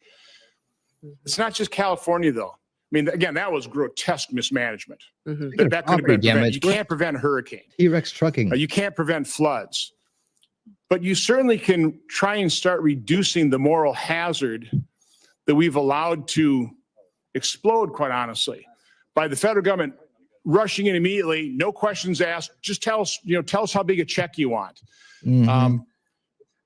what can you do in your new role to try and start reducing over time the moral hazard that we have created in this country with federal disaster relief? Well, Senator, emergencies and disasters are always locally led. They're led by the local communities and leaders, and that's because they're much more responsive and much better informed on how to bring relief and to get those emergency services there to meet the need. Then it's state supported and federally resourced. Which means that when we come in, that we're supporting what the mission is, what those emergency operations and plans are that the local city and county and then also the state has implemented and do what we can to fulfill the mission of our programs. One of the things that FEMA is not doing today that I think we should be doing is streamlining communications. We saw this in New Orleans. We saw it in other terrorist attacks in the country. And you just referenced it as well about the American people not getting the truth, senators not getting the truth and the transparency that we need, is that I believe FEMA can always put out a blueprint for what a response would be should something terrible happen. And when we look at the Secret Service, what happened in Butler, we saw that communication was an issue, that the Secret Service wasn't communicating and balls were getting dropped with local authorities, local law enforcement. And what was the first thing I said when July 13th happened? Communication breakdown. Like, that was my initial assessment of it all. It was like, this looks like a communication breakdown. Just like look at the setup, everything else. That's before we got half the facts, you know, and half of the any of the body cam footage, any of that stuff. We can put forward a blueprint for how communication can happen and be streamlined between the federal government, the state, and the local entities, so that should something happen, this is how we talk to each other to make sure that the public has the facts, they're not getting misinformation, which happened with the New Orleans terror attack just recently, but also up in Pennsylvania as well. That blueprint is what we do at the state level that FEMA has failed to do, to proactively educate the public on what everybody's roles are, what we do should something happen, whether it be a natural disaster or a terrorist attack or an emergency response is needed, that we can put out those blueprints ahead of time, educate people, train those local entities, which they currently do to a certain extent today, but not good enough to really know that not only can the resources be pre-deployed in many of these situations so that they're more readily accessible, but also how are we going to communicate and make sure everybody's on the same page so that we can be much more efficient. I wish that we would have had different leadership and a different governor in California, or we might have a different result there. But in the Department of Homeland Security, we can do all that we can to make sure that the people that live in California know that they're going to get a response from the federal government that's appropriate. And we did all that we could to make sure that they had the information ahead of time so they could protect themselves when they do have a failure in leadership like we've seen. Well, thank you and good luck. Is that the daydreamer right there in the back? She's like, man, that was a killer party last night. I think I think she'll get it done. Yeah. She looks pretty solid right there. But don't worry, I got more. Since Senator Johnson brought Senator Kim. Thank you, Chairman. Who's in charge? Andy Kim presses Kristi Noem about how she'll work with I guess the bad guys. We'll find out. Governor, it's good to see you. Good to see you again, Thanks for too. coming before our committee. I wanted to just ask you not just about your work, but how it's going to fit into the broader incoming Trump administration. And in particular, I guess I'm let you go against Trump like we want. Certain about roles and responsibilities regarding your position and Tom Homan's. I guess I just want to ask you just point blank, like, who's going to be in charge of the border? Well, the president will be in charge of the border. It's a national security issue, and the president is in charge of this country and has made a promise to the American people, and we will fulfill his agenda. Well, that was a good answer. It's the answer I would have given as well. But I guess I got confused when Trump made the announcement about Tom Homan. He said, quote, I'm pleased to announce that Tom Homan, and said that he's in charge of our nation's borders. So I guess, again, I'd just like to go back to you. How are you going to work with Mr. Homan? what is the division there? I'm trying to get a better sense He's of Rotarian. who's in charge. Yeah, Tom You guys are Holman Rotary is isn't it? an incredible human being who has over 30 years of experience. Incredible experience. Yeah, I get at the that. I'm border just trying to and think the through insight and wisdom. decision-making process Yeah. when it comes to your work. For instance, will he be giving orders directly to CBP, ICE, USCIS? Tom Holman has a direct line to the president. He is an advisor to the president, the border czar. I obviously will be, if nominated and confirmed, and put into the position of being the Department of Homeland Security Secretary and responsible for the authorities that we have and the actions that we take. I say this because I actually want to make sure that we're empowering the next Secretary of Homeland Security. Yes. You know, in the legislation that was codified by Congress and moved forward that started this after September 11th, it said, quote, all functions of all offices, employees, and organizational units of the department are vested in the secretary.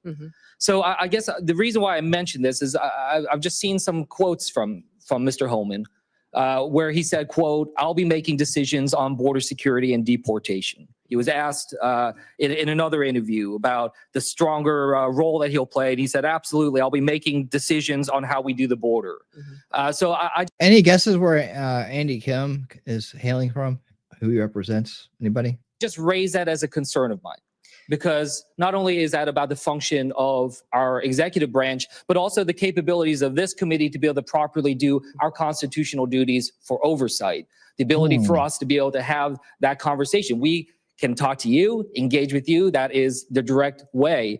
But if he is going to be making decisions, then he should come before this committee as well. And I know that that's something where, as far as I know, his role directly at the White House is not something that will be under the purview directly of this committee. So I just wanted to raise those concerns. Yeah, Tom and I work very well together and talk and communicate all the time, and we'll be working together on a daily basis when we're in our positions under the new administration.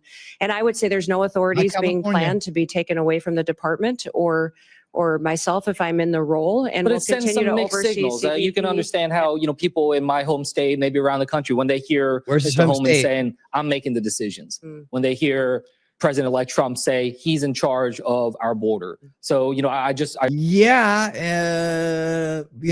unlike the last president who wasn't in charge of our border, who said the border was fine, and now we have a huge issue. We have a life-threatening issue going on. We have a country-threatening issue going on. So I think we're all feeling a little bit more secure that our new president takes this seriously and plans on staying in front of the problem rather than throwing it over the wall and pretending like there's something wrong with it. But continue, Mr. Kim.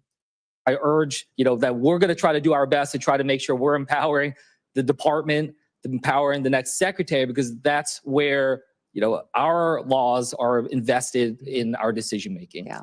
Well, thank you, Senator. And we'll make sure you have all the information that you need. And Tom working directly with the president and I working directly with the president, hope to help you get all that you need to reassured that the authorities will stay the same as they currently are, but we will continue to work to secure that border and make sure that we're working together in that way. I want to just switch gears about you raised the concerns about terrorism, especially foreign terrorist groups. I guess I just want to ask you, what are the major foreign terrorist groups that are, first of all, what are the major foreign terrorist groups that are out there that we're tracking? Which are the ones that are concerns to us in terms of potentially trying to inspire or coordinate an attack upon us? And if you can just give me a sense of what their current capabilities are to try to enact that. This is part of the problem with the way we do things.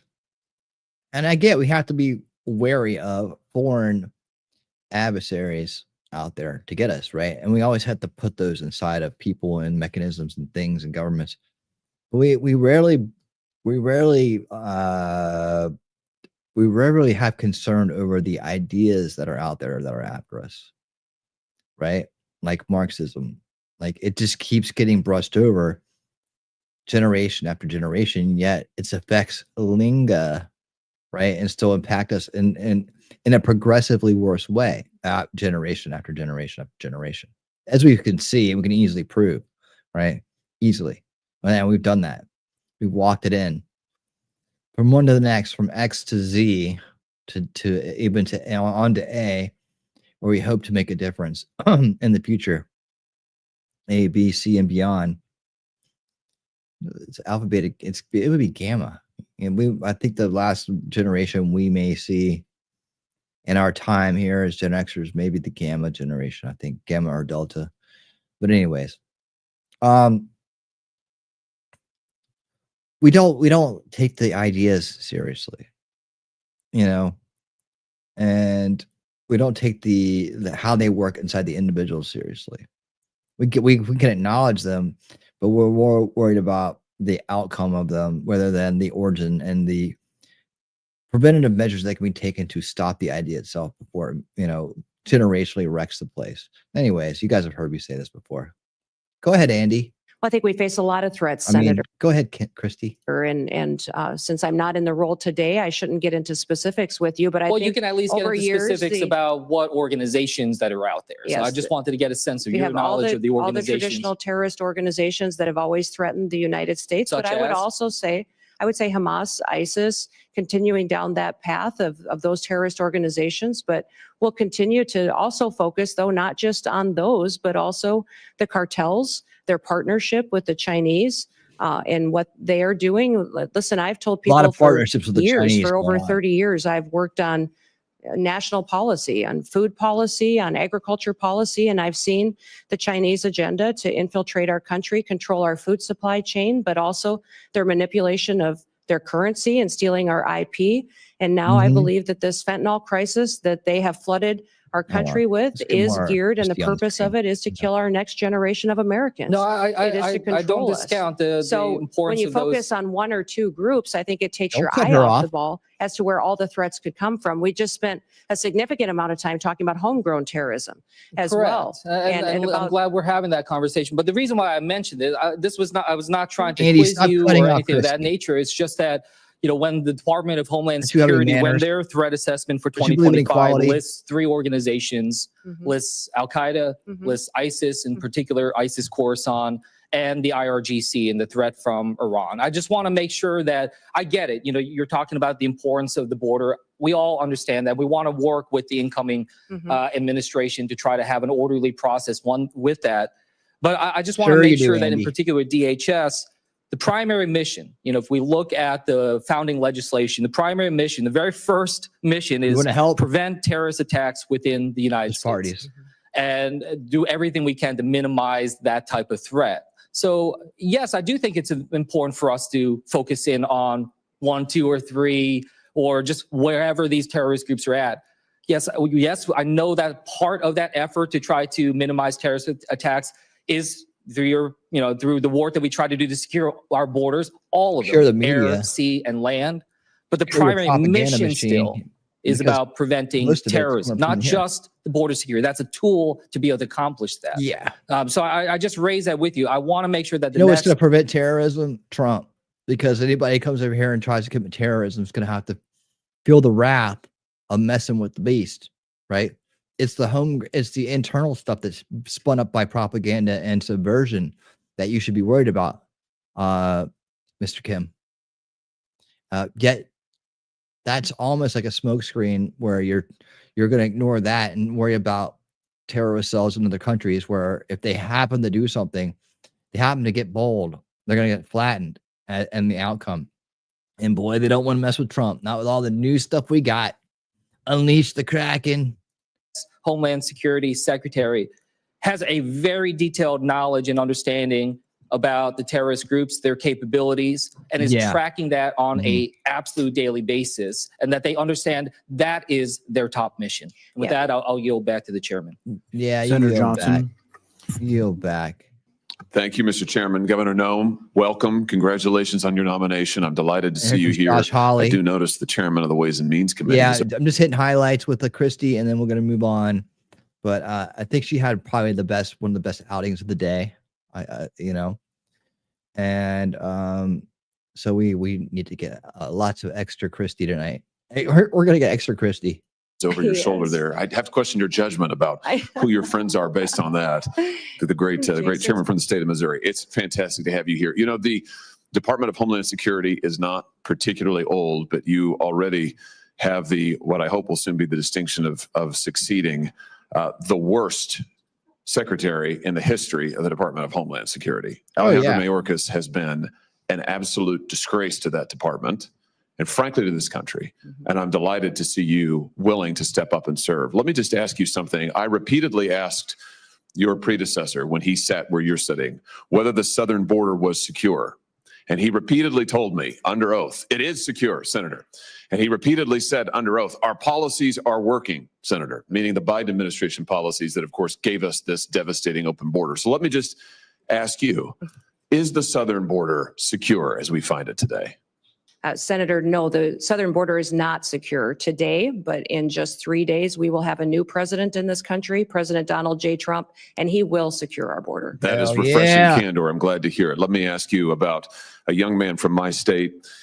This is Travis Wolf, who's 12 years old when he was killed just over a year ago by an illegal migrant who mowed him down, and I choose my words carefully, mowed him down in a motor vehicle, hit him head on, doing 75 and a 40, killed him. Others were severely injured. Just yesterday, a witness sitting where you are sitting today told this committee that migrant crime is, and I quote, not an actual concern. Not an actual concern. In a hearing before this committee advising us to drop the Lake and Riley Act and not focus on migrant crime. You know, in my state, with the death of people like Travis Wolf and Officer David Lee, who was assaulted and killed in St. Louis, and officers in Kansas City who have been assaulted by illegal migrants, and others who have been carjacked and stabbed. Would you agree with me that migrant crime sure as heck is an actual concern and that you intend to do something about it? Yeah. Yes, Senator, absolutely. And I'm so sorry about Travis and my prayers go out to his family. I can't even imagine what that is like. And thank you for telling his story, because there's so many families in this country that have that same story. And they don't understand why the federal government is allowing people to come into this country illegally and then perpetuate crimes against their people and then give them resources and shelter and food and debit cards to go take care of their families when they go to work every single day to make sure that they're providing for their families and are held accountable to when they break our laws. So, let me ask you this. Will you work with President Trump to reinstate the Remain in Mexico program that the president had in place in his first term, which does so much to ensure that those who would seek to abuse our asylum system are not allowed into the country, and those who have legitimate asylum claims, their claims are processed in due order and in due course, but they wait in Mexico until those claims are fully processed. Will you work to reinstate that program? Yes, Senator, the president and I have talked extensively about this and will 100% partner with him to reinstate the Remain in Mexico policy and make sure that it's in place. Fantastic. I think Travis might be alive today if that policy had been in place. Let me ask you about CBP One, the phone app that I've called concierge service for illegal immigrants. I'm sure you're familiar with it. This was the Biden administration's effort to allow asylum seekers to apply ahead of time using their phones, but not actually to provide any evidence that they needed asylum. There was a newspaper report, a press report that said the only problem with the app is it never asks users, are you seeking asylum? They don't ask for any asylum evidence. They simply release these so-called asylum seekers who use the app into the country on parole. Sometimes they're never given a hearing. The Inspector General actually did a report, a full investigation report on CBP One, and found that frequently users of this app were claiming the same addresses in the United States as their intended destination, even though they didn't know each other, they weren't family connections. In other words, it has been completely abused.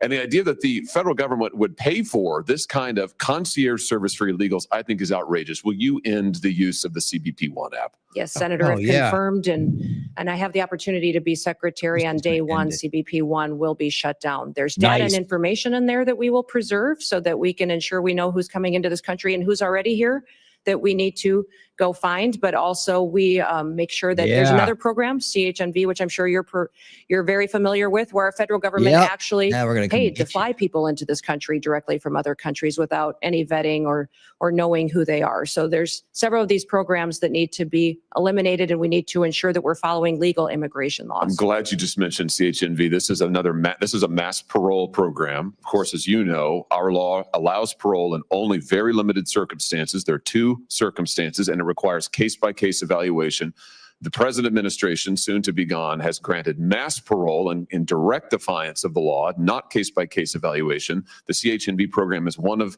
those instances. Will you put a stop to this abuse of our parole law and our asylum system? Yes, we will go back to Not case by yet. case Keep an eye evaluation out. of these parole cases and After ensure that we have inauguration. more resources if you will partner with us to make sure that our legal immigration system is fully utilized, that we have more judges, more immigration courts so that we can process people legally and make sure that they are going through that process rather than like Joe Biden has done, use this as an excuse to allow people to come into our country with no consequences. Let me ask you about another low light, not a highlight, but a low light of this last administration and DHS. Your predecessor, the current Secretary of DHS, established a disinformation board using taxpayer resources to police speech on the internet and elsewhere, to tag American citizens' viewpoints as either legitimate or not legitimate, and use the power of the state to censor them, including having them removed and perhaps penalized. This has got to be the darkest chapter, I think, in DHS's short history. He eventually withdrew the board under intense criticism, but has never fully repudiated it and never promised not to do it again. Will you pledge to us here today that under your leadership, there will never be a disinformation board or anything like it at DHS, and you will be a champion for the free speech and First Amendment rights of all Americans? Senator, there will not be a board such as that under my leadership at the Department of Homeland Security. Fantastic. Absolutely. Let me ask you in my good remaining board. seconds, just one more thing about the Secret Service. You've mentioned this, and I'm so Yes. glad that you did. This Great to be committee, here. and it has been bipartisan, this committee has done bipartisan work Yes, we're going to talk on about the it, yes. attempted assassinations, Come on up. or the New title. assassination attempts, I should perhaps say, of the former president, soon to be the future president, soon to be the president, President Trump. We were stymied at every turn. And I should use the present tense. We are currently being stymied at every turn by the current Secret Service leadership and, frankly, by the leadership of DHS, who have refused to turn over documents, who refused to make people available for interviews. We finally had to pass my own law in this committee, which we unanimously adopted, a law, a statute, mind you, which would require DHS and Secret Service to turn over relevant information to us about the assassination attempts. It's unbelievable.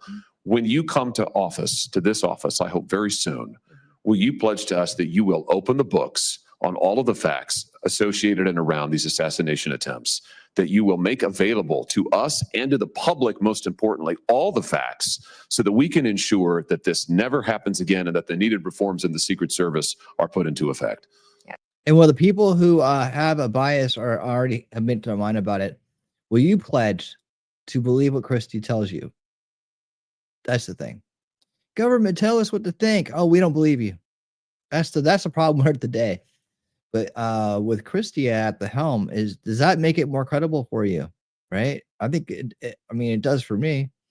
I think we're going to find out what we already know, which is not going to make some people happy because they want it to be something else because, lack of research, lying eyes, things like that, bad takes, not willing to do the deep dives, more willing to go to, listen to different content that confirms their bias rather than actually does research with them, walks with them to the truth, like we did here with the awesome coverage we had on that. And so, will you be willing to accept what she says if it's not what you want to hear? I am. I don't want to hear anything but the truth, so it makes it real easy for me, right? It makes it real easy for me. And I think it makes it easy for most of you that are here because you're the base crowd that understands what it's all about, right? But for a lot of other people, like, do you foresee if they don't confirm their bias isn't confirmed by what she says, right? It's not a CIA inside job or some kind of like MK mind control bullshit, right? That they're going to say, oh, well, she's part of it now. She's a treasure. Do you see the problem with this? The approach of the bias confirmation approach versus the no matter what the truth is, I'm going to go with that. Even if I was wrong about what I thought, or even if I had found myself misled by others, that I can reset, that I have the capability to do that, right? That approach, the same approach you guys have, right? Do you see the problem with that? Because now, if they don't say, and people that are smart that plan subversive activities and want to destabilize our country will know this ahead of time. Hell, if I can come up with it, they can come up with it, right? right? That when she doesn't, or if that happens, right? When she doesn't come out and confirm the conspiracy grifters' point of view, right? The people that didn't do the body cam timeline, diligent research of Jeff Alstroff and others, and didn't even bother to look at his content, right? To see that the truth was clearly spelled out. That they can then prime the wheel, grease the wheel. They can then control opposition, right? They can control opposition by going out and using that as a divisive mechanism. So I'm just a little pre-priming right here on that pre-warning. Sometimes I feel like I give out a pre-warning that it won't happen, So I'm hoping it won't. I honestly hope it doesn't happen.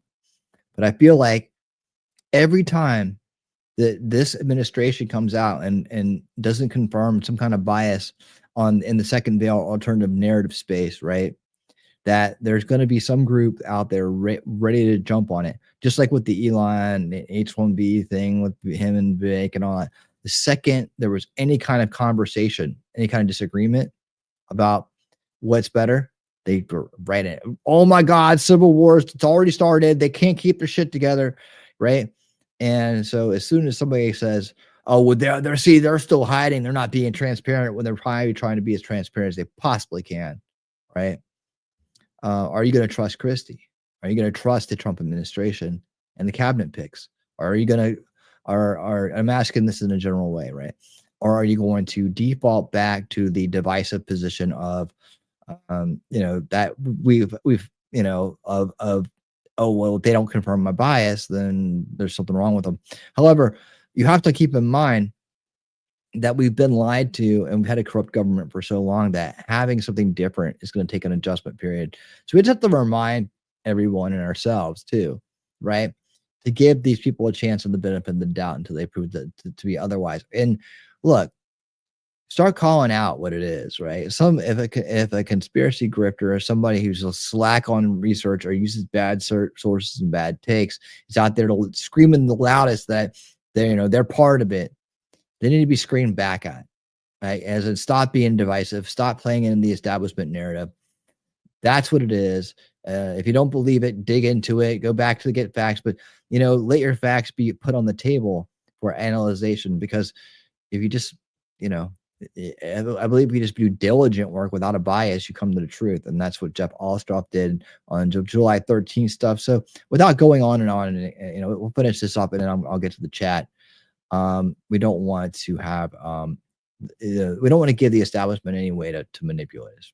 Senator, if I am the Secretary of Homeland Security, I will certainly work with you to build transparency and make sure the facts are shared with you and your committee. I know that you've been very frustrated by the lack of transparency from the department, and I want to thank those of you that have worked on that report that was put together on these assassination attempts. I know it was a bipartisan report and investigation that this committee conducted, and I appreciate you focusing on that, and I will work with you to get the information so that you have the truth of really what happened there and the failures so they can be fixed. Thank you. That's a great place to end, and a high note as I see my friend Senator Blumenthal, who did fantastic work on this effort, and it will be an incredible an incredible new day, and incredibly refreshing to have a DHS secretary who will tell us the truth, who will be honest with us about the facts, honest with the American people, and who will enforce our law. And I know you'll do that, Governor Nome. I look forward to supporting your nomination. Congratulations. Thank you. Senator Blumenthal. All right. Vice Chairman.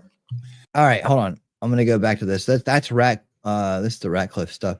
Wasn't there there's one more? But we feel pretty good about Christie? And do we need more, Christie? Is there some heat out there that I missed? I just grabbed the ones I saw, and then but I kept seeing this one at the end. We're not gonna watch. Thank you, Mr. Chairman. Stop. Okay, go to the end.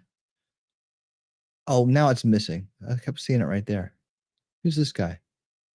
We got to get this better. Technologies Wright discusses. Chris Wright. Oh, that's another one. Energy sector. This guy, it was just one of the ones that's just like, it's like undercard, I'm going for the main card, mid card, main card, undercard, dark matches, but I'll check on a different tab. here. Okay, so let me do this. All right, T-Rex Trucking and more had questions and questions and questions. T-Rex the Cold. Okay, so we're gonna get to that part. He always wants to get ahead of things. No. Was there something when he first came in? Oh yeah, good. I'm glad you didn't get fired. That's what I wanted to say. I'm glad you didn't get fired. So that's a good thing. Did you get a slap on the wrist? Are they going to make you have a helper monkey in the truck with you, or what is the results? Do you want to share these results?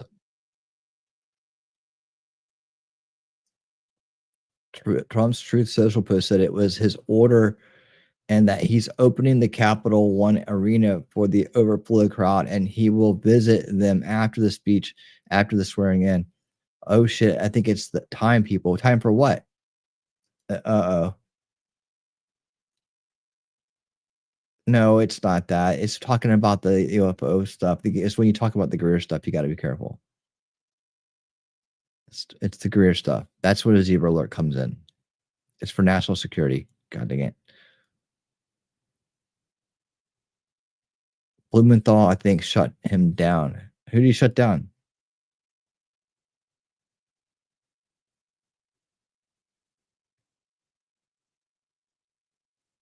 Let's see. So we're gonna get to the inauguration being moved inside. I think it's pretty much a definite thing. I've heard some reports that maybe not. I don't know. We already did that. You missed that part. That was the beginning. Let's see. We're missing her poster on the wall. Who's that? Christie's? Already covered that? Oh yeah. I trust the majority of the new cabinet picks, but with Trump at the helm this time around, he's a commander in chief for the next 4 years, right? I think we're gonna, like I said, Trump 2.0, man. I said that before he even came out and said he was running again. I was like, I need to see Trump 2.0. I'm not going to feel good about the direction we're going, and I think down the road. So I'm thinking this time and the next time, and are we going to be set up for success?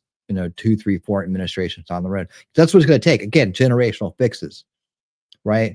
Corruption didn't happen in one generation. It's not like all of a sudden one administration showed up and everything changed. Like we all just dropped and changed everything. Generations of programming and understanding and grooming and narrative crafting that have happened to us, right? Didn't just go away because one guy got elected. It's going to take an effort. More awareness is the key. Awareness really is the key to starting to break the hold of that. Acho Kitty says Christie shut him down after he said Trump put kids in cages. She had a good answer. Okay. Yeah, I'm supposed to be doing that, aren't I? So if there are any sound bites on X that might get me there faster, I gotta go through. Oh yeah, I see it. Hold on. Hey, what was that? Where is he at? That bastard. That brat bastard. These are all mixed up. Why can't you guys just put out? Do you have a playlist? Like, come on, Forbes. Hey, home. What's this? 7 minutes.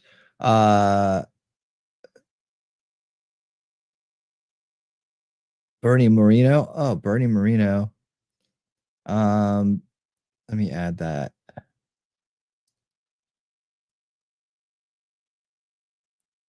There's that one. Hang with me for a second here.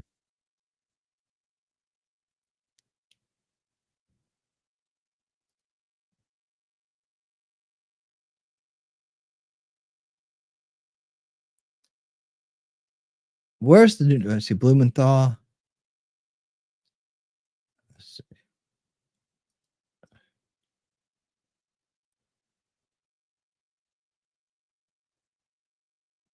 Wish I could find the exact clip. I don't know if I have it. We probably should have watched her whole testimony, but yeah. Go to videos. Chris Wright stuff's coming in. essential that we address the threat. Peters. Oh man, there was Doug Burgum went today too. Who's Doug Burgum is going for something here. There's so many to keep up with. It really is. I mean, you can't watch 4 or 5 hours all of them. I'd be broken by now. I really would. You guys don't want that. Okay, let me get this one out here. Let's add them to the playlist. Can reset it. Ding. I'm not sure which one's the good stuff. Where is Blumenthal? I want to see her. I want to see her wreck that guy. Wreck him. Oh, wait, there he is. I think that's the guy. Yeah, I got it. I got it. I got it. I got it. And get that one in there. And what is the other one I got right here? That one. Okay, here we go. Save. Okay, cool. We did it. We did it, guys. We did it. Thanks for hanging with me on that. All I do is hit refresh here, and we should be okay. Thank you, Mr. Okay, and let's go to I gotta go back one now. Damn it. Senator Kim. Thank you, Chairman. Governor. Last night, old Joe gave his farewell address to the nation, which is customary for presidents as their term is coming to an end around 8 p.m. Eastern Time. Give me one before second. bed, where he spewed a bunch of fake. All right, here we go. Here we go. We're all good. Thanks for hanging in there. I'm gonna sort by newest, and we should be good to go. All right. There it is. There is the juice we've been looking for. All right. Yeah, we got some more time with Kristi Noem, who had probably one of the best performances of the day here, simply by showing up. And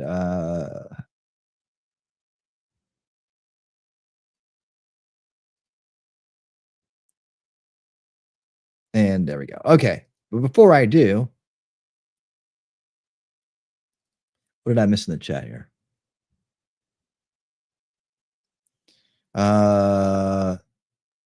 already said that. You already said that. Okay, I look at that.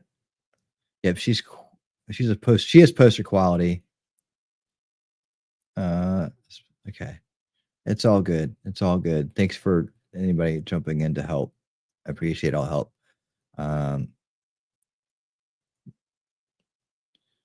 Okay, I will read this. Thank you for that, T-Rex. It's I don't know why people what is it with dark mode? I mean, we need dark mode on things.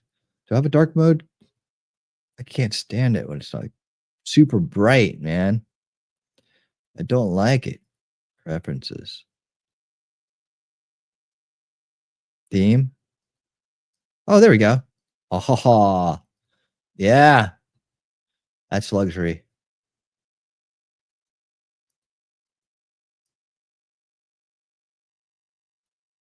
There we go. All right. Good stuff. Good stuff indeed. All right, here we go. Ladies and gentlemen, without further ado, thank you for that. Thank you for that. Charlie Coke posted it. I got the link. That Truth Social link was just awesome. Thank you for that.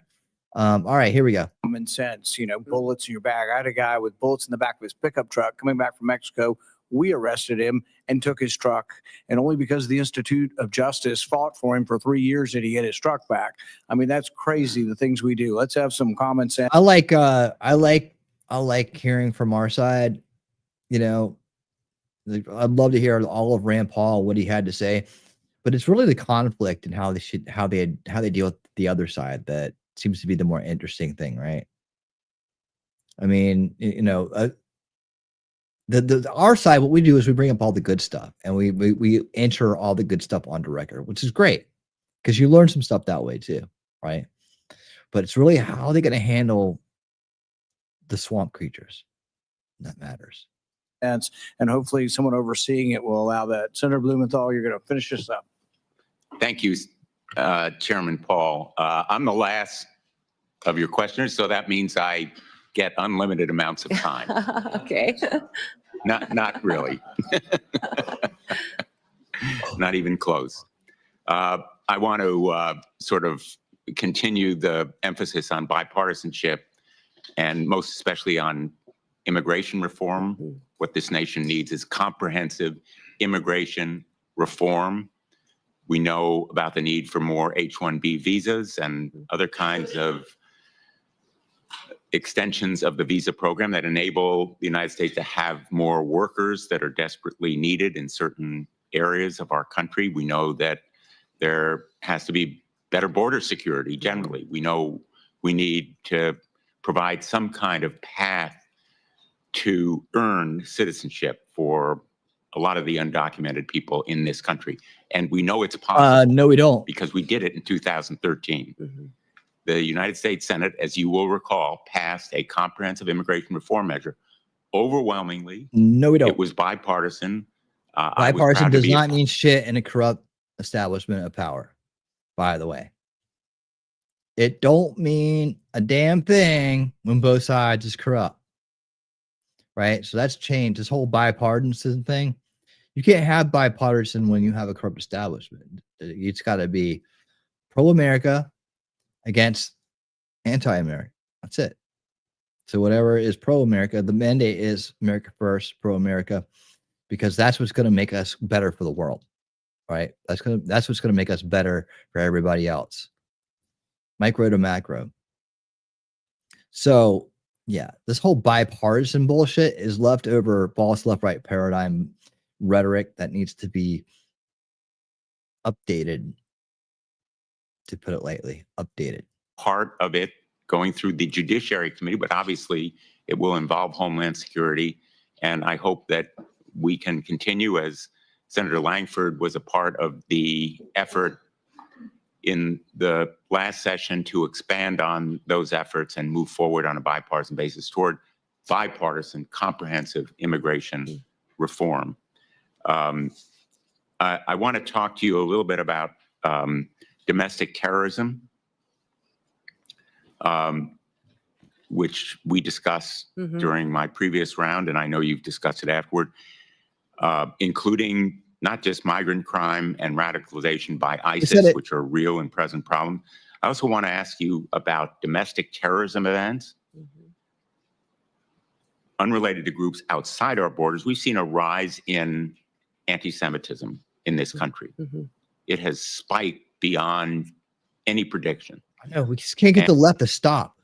And I want to know of your concern with anti-Semitist, racist events, Charlottesville, Buffalo, Pittsburgh. There's a shorthand for these violent terrorist acts against people in the United States. Yes, Senator, I'm very concerned about Yes, we what we've lock seen up in this and country keep, as far as BLM. anti-Semitic violence that has happened. In fact, last year during The Pride our protest. legislative session, I brought legislation to more clearly define it so that we could fight it in our home state. And I'm hopeful I can work with you to continue to do what we can to make sure that we are addressing this rising threat and not facilitating it in this country. And I just want to make sure that when you say we're protecting Americans against terrorism, that we're protecting all Americans, including people in mosques, in churches, in synagogues, people regardless of their worship, their race, their background. We need to protect all Americans. Yeah, well, how? Of course, we're going to protect all Americans, you dumbass. Don't waste Christie's time. From anti-Semitism, racism, Islamophobia. I hope you'll commit to that. Yeah, well, if you could get your side under control, it'd make it a lot easier, wouldn't it? You think you can do that for us, Blumenthal? Think you get your side under control? That would make it so much easier, you know? Effort. Yes, correct. Thank you, Senator. And I look forward to working with you to do that. In my closing minute and a half, I just want to call your attention to an effort that I've led to help reunite children with their parents, children who were separated as a result of the so-called family separation policy in the last administration.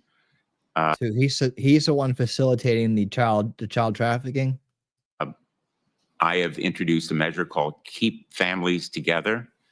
Not only keep them together right on out the border, right on back to their home countries. We'll keep them together. Limit separation of families at or near ports of entry, but also the Families Belong Together Act for several Congresses to help bring the children, the kids who were victims of this policy and who still are not back with their parents. I hope that Do you know that if that's their real parents?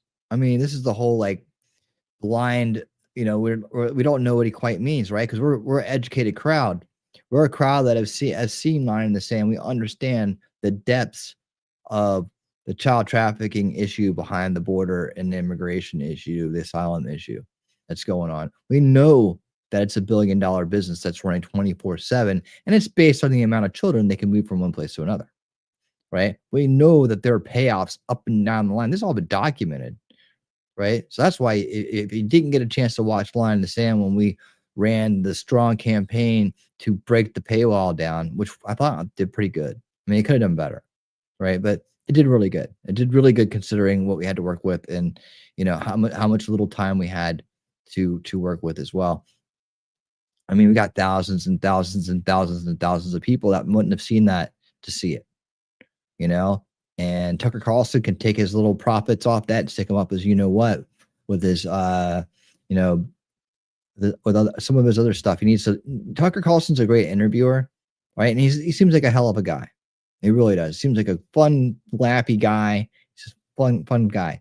But he really is. People give him way too much credit for knowing what the hell's going on and for actually doing the right thing when it comes down to it, in terms of understanding the necessity of things. He's very secure in his millions and millions and out in the woods and stuff. He himself admits doesn't do any research. He doesn't look at anything, right? So you saw him a good story. He'll probably be like, yeah, that sounds good. But not releasing that documentary to the public for free.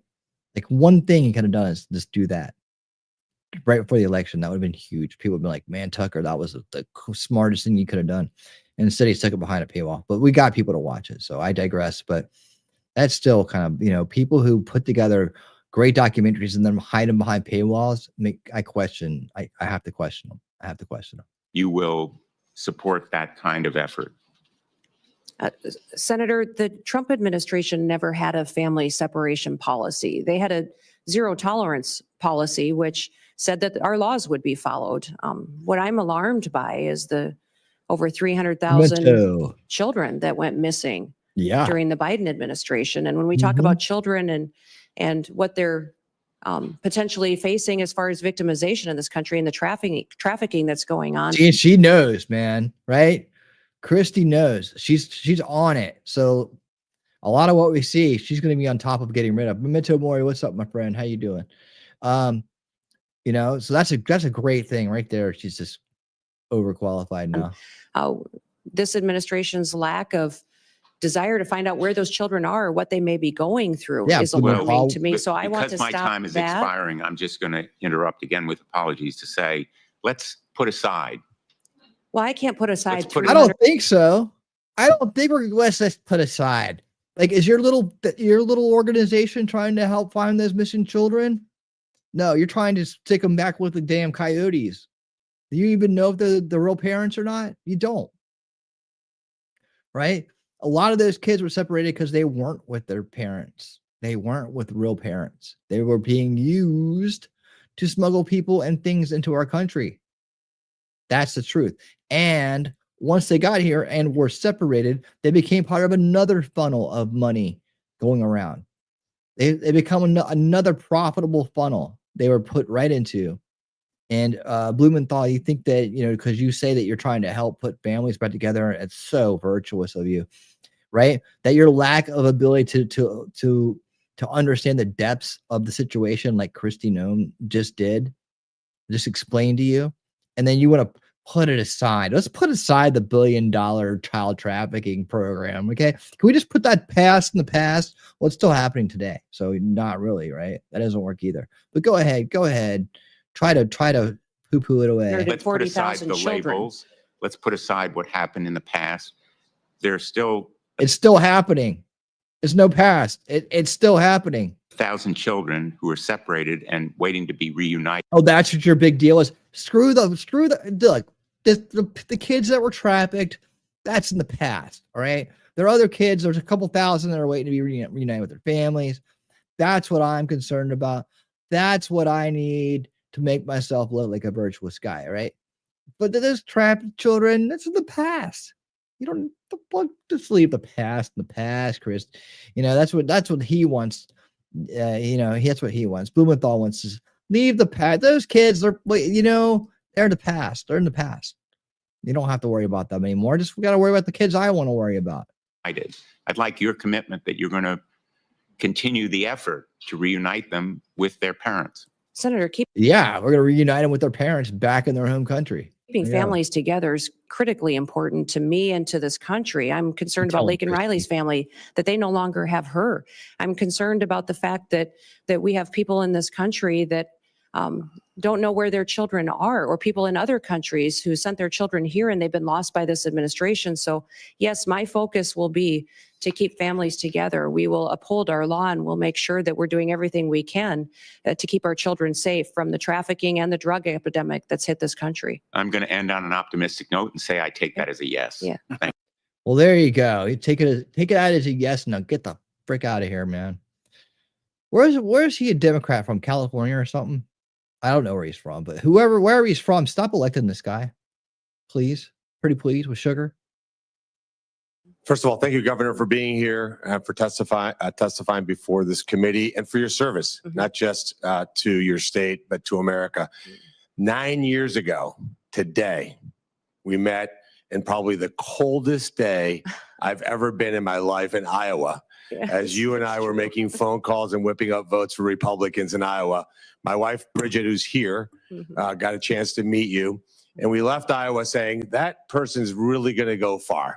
And here we are 9 years later. You've been an amazing governor, amazing congresswoman, and now you're going to make an even better Secretary of the Department of Homeland Security. Hell yeah. So I think sometimes in D.C. we tend to... the upgrade is just automatic, right? Upgrade is automatic. Complicate things. There is a current Secretary of Homeland Security. So why don't we take this opportunity to do a little job review and compare and contrast him to you. So just if you don't mind, I'll ask you some questions and you can give me an answer. Secretary Mayorkas allowed you said it, just about 400 people on the terror watch list to come into this country illegally. Is that all? If you were confirmed as Secretary of Homeland Security, how many people on the terror watch list would you allow into this country? How about zero? Well, Senator, we would work every single day until we had that number was zero. And if you look at the previous Trump administration over his entire 4 years, in comparison to Joe Biden's number, President Trump, it was 11 that were then removed from the country and face consequences. When you look at the 382 that Joe Biden has let in and the policies continue, is shocking and needs to be changed immediately.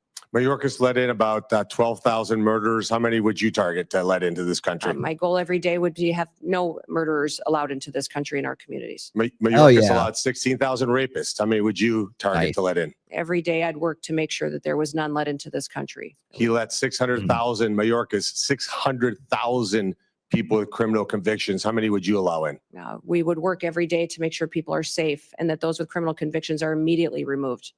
How many private jets would you have the United States taxpayers have fly into foreign countries to pick up people to bring them here? Yeah, Senator, we will no longer be undertaking that mission at the Department of Homeland Security. So not 7. Dude, the fact that even happened is embarrassing, right? Christie's going to take care of it for us. She can get rid of 100,000 individuals on private jets over the last 4 years. You would not have any. No. I'll be working with President Trump to put in place his agenda and adherence to our federal laws. That's right. And how many illegals will you plan to house in luxury hotel rooms in Manhattan at a cost of $6,000 per month? Sir, clearly, Senator, during this election, the American people said they did not support that and Hell that yeah. that would not be a part of this new administration. How about sex change operations for illegals? How many of those would you suspect you would fund? Senator, I believe that the Department of Homeland Security will be reevaluating its mission in this country to not allow that going forward under President Trump's goals. No free And sex if you had an changes for illegal you. migrant that was in this country and they committed a crime, would you offer them airfare from one state to another to evade law enforcement? Sir, I will be following this nation's laws and the Constitution and make sure that all laws are adhered to. And if you had been the Sure head of will. the Department of Homeland Security a year or so ago, would you have closed a detention center in Georgia that would have allowed the release of somebody charged with a crime? Sir, I don't have the specifics to that situation, but certainly that would not be something that I would want to have under my watch. So just to be clear, Lakem Riley would be alive Yes. today if you had been the Secretary of Homeland Security. Senator, my hope is that that would be true. Yes. Let's switch to another part of the disgraceful immigration laws that Biden and Mayorkas, who objectively, by the way, has been the worst cabinet member ever in the history of the United States of America. Let's talk about temporary protective status. Temporary being the operative word. Mayorkas and Biden just extended temporary protective status again through 2027. So will you continue to? Now look, we can come and say, we could come and do that. We can undo that, right? That shit's bullshit. I mean, you can't just do that on your way at the door and be like, man, yeah, we're gonna make our policies outlast the next administration. Just come in there and be like, I am gonna write an executive order that says that your executive orders don't count. Because that's what Biden did to Trump on day one, didn't he? Right? All those beautiful executive orders he had written, they were all perfect. They were perfect in every way. And then here comes old creepy Joe, and they're sniffing children's heads along the way and go, I'm gonna get rid of them all, right? And then everybody said, okay, they're all gone, right? And then that was on day one. Within 30 days, the shit already started going bad in this country, in 2020. So why can't we just erase all his bullshit? I'm down with it. Who's gonna stop him? Do it. Just erase it. We realize that was, everything he does is corrupt and evil. So we don't have to pay attention to that. Corrupt TPS to allow some sort of open borders agenda? And will you use hot weather of 80 degrees and sunny beaches in El Salvador as a reason why people have to stay in America and not safely return? Yeah, Senator, this program has been abused and manipulated by the Biden administration, and that will no longer be allowed to allow that and these extensions going forward the way that they are. The program was intended to be temporary, and this extension of over 600,000 Venezuelans as well is alarming when you look at what we've seen in different states, including Colorado, with gangs doing damage and harming the individuals and the people that live there. And in terms of our border, like the physical border, I've been there many times. You've been there many times. Who should be in charge? Who should have operational control of our border? The United States government or the Mexican drug cartels? Oh, Senator, the United States needs to control our borders and secure them. So if this were a job interview in the private sector, and you had somebody like Alejandro Mayorkas in charge, and we had the opportunity to upgrade to you, this would be the greatest upgrade in the history of the United States of America. But I'm going to end my time with a startling statistic and actually a challenge to the Democrat Party. When Mayorkas was confirmed, every single Democrat voted to confirm him, and 6 Republicans joined all 50 Democrats in that confirmation. One for you. If we get to the vote, and hopefully, Chairman, we can do that Monday, because we cannot wait one single day without you being in charge of that department. We should have 100%, 100 senators you hear that? Vote for your confirmation. This will be the litmus test in my mind, as to whether we have a Democrat Party that's actually serious about doing bipartisan things like securing this country and protecting our citizens. Any Democrat that voted for Mayorkas that does not vote for you should be in front of their voters and removed from office. I couldn't have said it better. Thank you for serving, Brian. Thank you for being here, for putting up with the nonsense And that you thank guys you have had to put up with over the years. being You are you. going to make an amazing Secretary of Homeland Security. You Thank sure you for being are. here. Thank you, Senator. You are. And you may be the hottest one yet. I'm pretty sure you will be. Okay. That was that one. Absolutely essential that we address that threat. Gary Peters discussion. Drones. Okay, here we go. Drones with Christie. Let's hear what Christie has to say. And Senator Blumenthal. Oh, look, there's Rand is just like all over the place in here. Is he the committee head or something? He's a chairman. Chairman Rand. Oh man. See, he's growing up so fast. And we'll see how it goes. We're going to start with Senator Peters with one more 5-minute round. Yeah, I'll be fairly brief. We've had opportunity to talk at length about They don't many wanna issues. And mess again, I appreciate too that, Governor. I just want to stress going forward, and we've heard a lot of comments here. I think there's been a fair amount of political theater, not as much as I know exists in other committees. And I've always strived, and I know Ranking Member, or now Chairman Paul, share the Chairman Paul. notion that we want to be a fact-based Good committee time. and try Chairman to find Paul. tangible solutions to the tough problems that we face. And data is important. We've heard a lot of numbers being thrown around Data. here, and I don't have time to go through and challenge those numbers. Some of them we don't even know where they came from. I don't think that's helpful to the very important mission, if confirmed, that you're going to be dealing with. So I hope in the future that we're actually dealing with facts. You've mentioned many times that you do want to deal with facts and real data. And again, we heard a lot here that's not real data, and we should not operate that way. And if confirmed, when we move forward, I'm going to look forward to working with you based on the facts and understand where the real threats are, how we need to appropriate resources to make sure we're meeting those threats. And let's take this hyper-partisanship out of such an important issue of Homeland Security.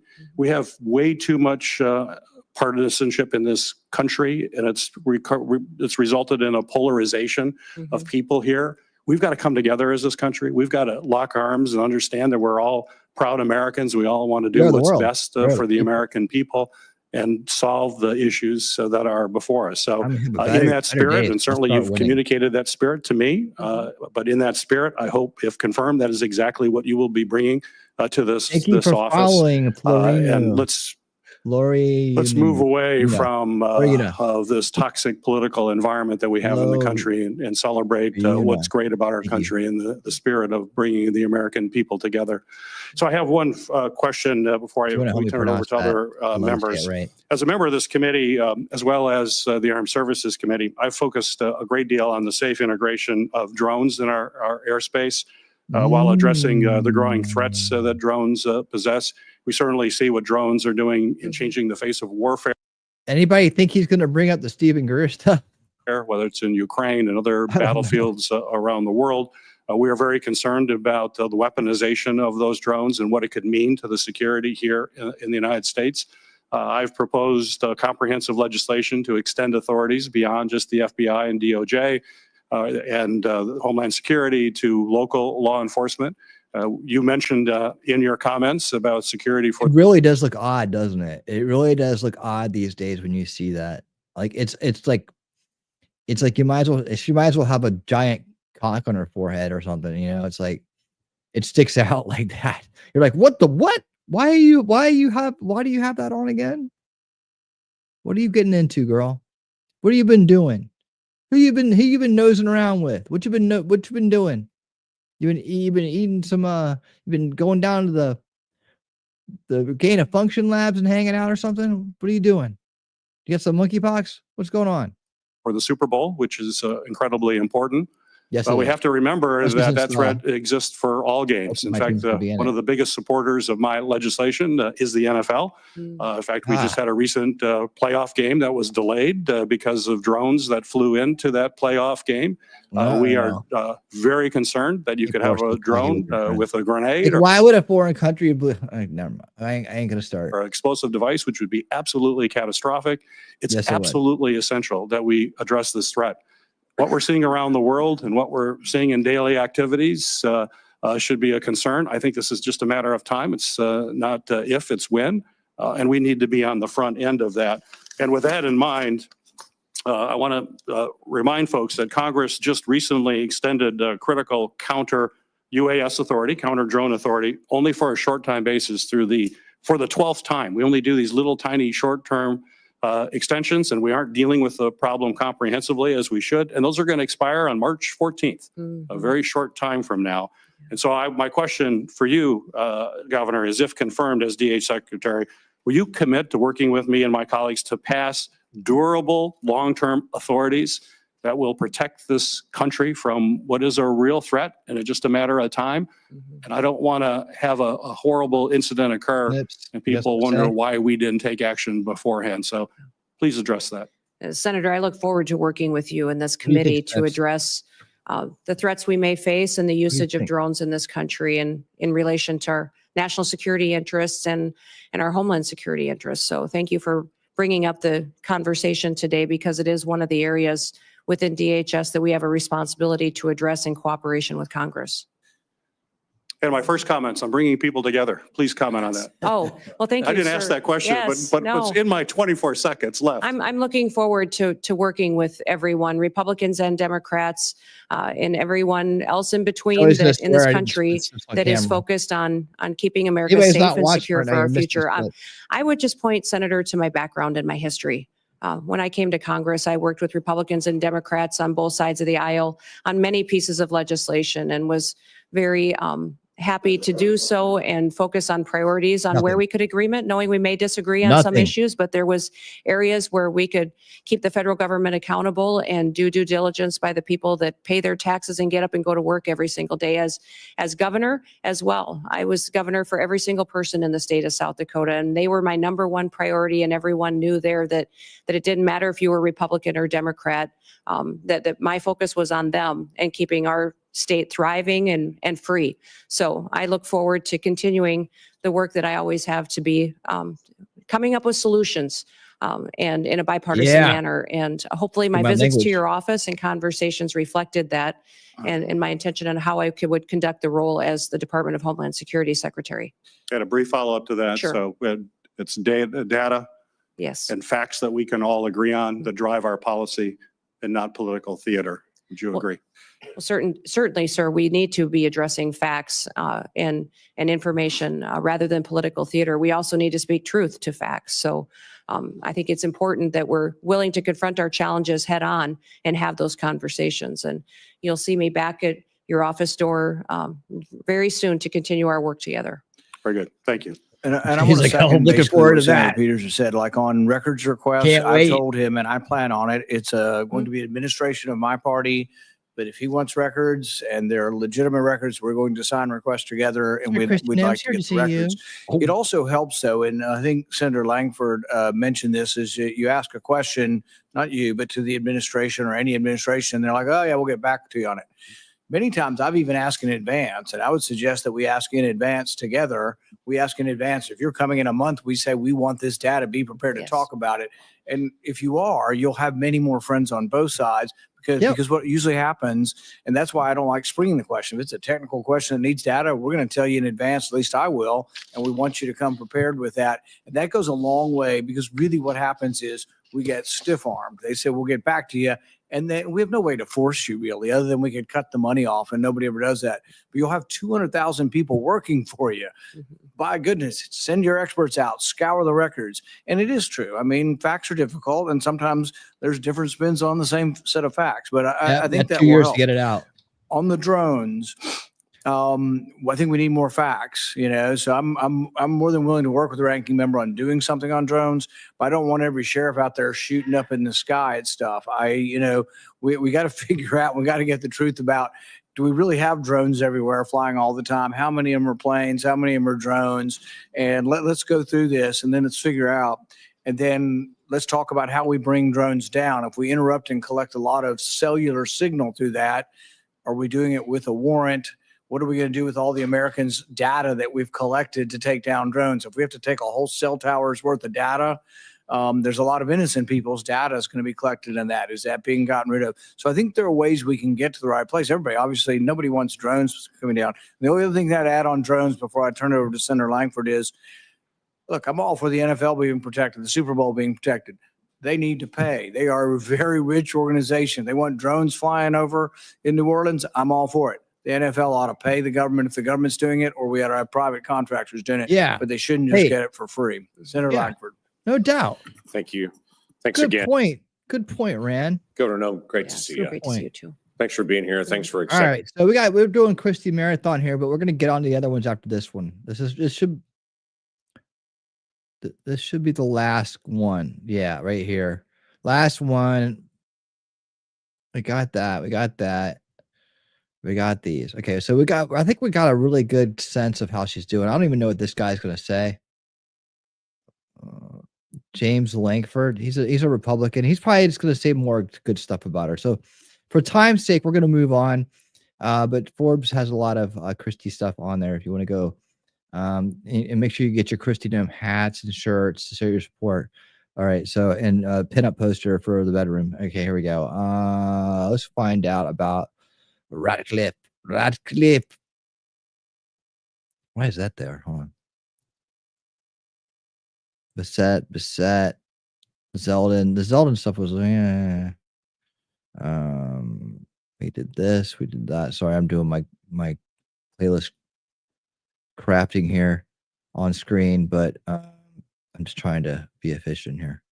All right.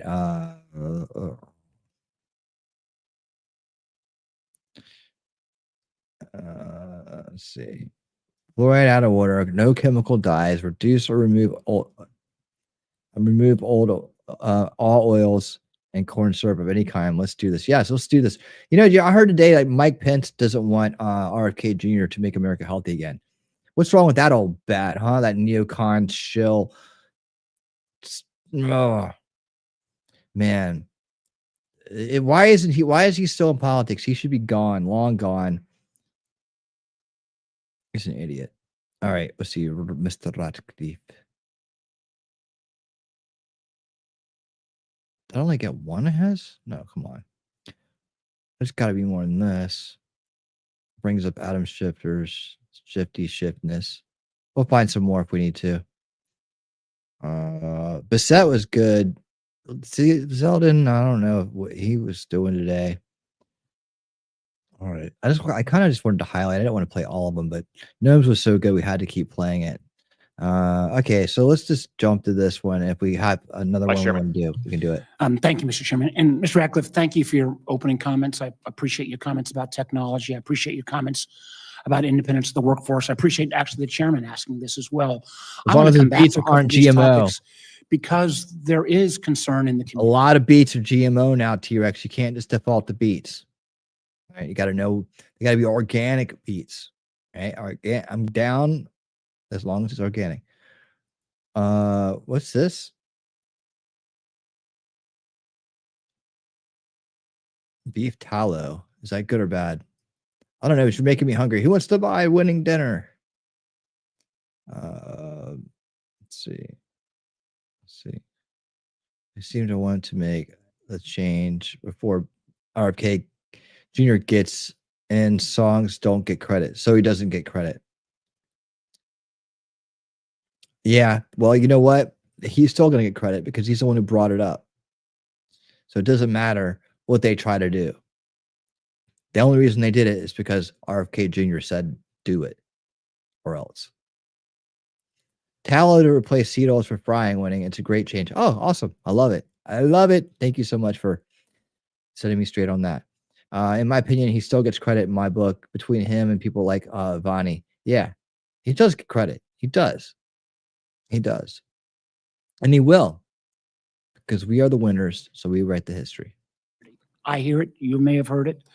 When we hear statements by incoming administration officials, and occasionally even from the president-elect himself, attacking the intelligence community and threatening to replace long-term career civil servants if they are somehow deemed as not sufficiently loyal. You've addressed this, but I want to address it again right now. What assurances can you provide to this committee and to the CIA workforce that you will resist efforts to fire or force out career CIA employees because of their perceived political views or somehow their views of loyalty to the president? Well, I think the best example of that, Mr. Vice Chairman, is if you look at my record and my record as DNI, that never took place. That is never something anyone has alleged, and it's something that I would never do. So I would approach this position very much the same way and provide the same assurance. Again, I think there has been, a lot has happened in the last 4 years since your prior service. There have been these comments. I would again, if you are asked to remove personnel, to get rid of individuals based upon this kind of political litmus test, I'd ask that you keep the committee informed of those requests. Yeah, we'll let you know. I certainly will. We'll make sure you get the memo. Same thing, and again, I appreciate the chairman raising this as well. Most important job for you, for the folks at the CIA, speaking truth to power. And I want to again reiterate the question Senator Cotton raised. You've got to make sure that your analysis is objective. It's not politically influenced. We've got to make sure it's timely. This willingness to speak truth to power, even if it's uncomfortable, I would like you to speak to that again. Well, Vice Chairman Warner, I appreciated the opportunity for you and I to visit, and as you recall, this issue came up, and I was grateful then, and we'll take this opportunity to talk about what my record is in terms of speaking truth to power. If you recall, we talked about the fact that as a member of Congress, I was the individual who was outside the Judiciary Committee in 2019, listening to the former FBI Director Jim Comey say that my line of questioning was political, that the idea that intelligence authorities at the FISA court being abused couldn't possibly happen, was a bunch of nonsense. But I had reviewed those applications, and I knew that I was speaking truth to power, and the Inspector General and the subsequent FBI Director later confirmed that under oath. To that point, Director Wray this week in his exit interview said that China was the defining threat of our generation. I wrote that and said that 4 years ago as DNI, and when I did, I was accused of being political, but I wasn't. I was speaking truth to power. I wasn't outsizing the threat from China.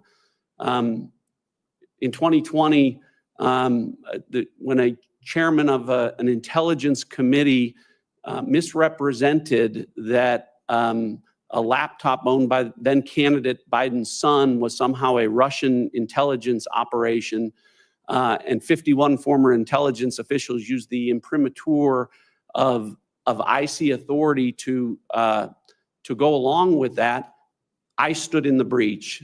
I stood alone and told the American people the truth about that. So I think my record in terms of speaking truth to power and defending the intelligence community and its good work is very clear. And what I can assure you is those types of instances, if I'm in that position as CIA director and have to do that again, as uncomfortable as that can be, to be accused, the truth will ultimately defend itself, and I think that intelligence will as well. And the truth will defend itself, even if that truth is counter to the views of a current administration. It will, at the end of the day, it has to be back to the truth. I got time for one last question. As you well know, our intelligence community is the best in the world, but we also receive enormous amounts of benefit from our partners around the world. We've got to make sure, and obviously the president has the right to declassify information, but we've seen that willingness to declassify in advance of the Putin's brutal attack on Ukraine used effectively. But as we think about that declassification, particularly if it's done below the presidential level, making sure we consider the sources and methods of our allies, there's no requirement that intelligence is shared. It is based on a trust relationship. I'd like you to briefly speak to making sure that we maintain that trust relationship with the very valuable information we see from our allies and partners around the world. Well, I agree completely. As DNI, I was able to experience what you just said. We do have the best intelligence enterprise in the world, but we have great partners around the world that we work with to do great things to improve not just our national security posture, but theirs. And that is reliant upon mutual trust and respect for intelligence sharing between intelligence agencies. And as CIA director have confirmed, I'll understand that improving our national security posture and protecting the American people will be absolutely dependent upon maintaining those relationships and maintaining that trust. Thanks. That's right. So TikTok, which was Okay, hold on. We're not going there yet. Hold on. All right, here we are. Here we are. All right. So that was, I think, a good answer, right? Ratcliffe. Sounded good. Sounded good. Everybody like that? He spoke truth to power, right? Yep. T-Rex Trucking and More says speaking truth to power is generally dangerous and is why we have whistleblower protections. When you're in power, it's completely different. Yes. Democrats, uniparty rhinos make me sick. Make me sick too, man. Let's get rid of them. Let's get rid of them. All right. Let me get this all worked up here for the next one. So that's a Ratcliffe highlight there. Won't go into too many more I guess. Let me see. Did he say anything else? We could probably do one more of this. Let's see. People will be absolutely. Okay, yeah. That was pretty much his highlight. We're good with that. I got these all over the place now because I updated it. Let's go to some of Zeldin stuff. The Zeldin stuff may get mixed reviews here. I'm thinking.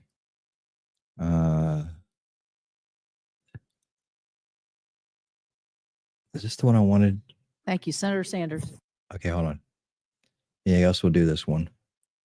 Yeah, we're gonna bring in the old commie himself for this one. Hold on.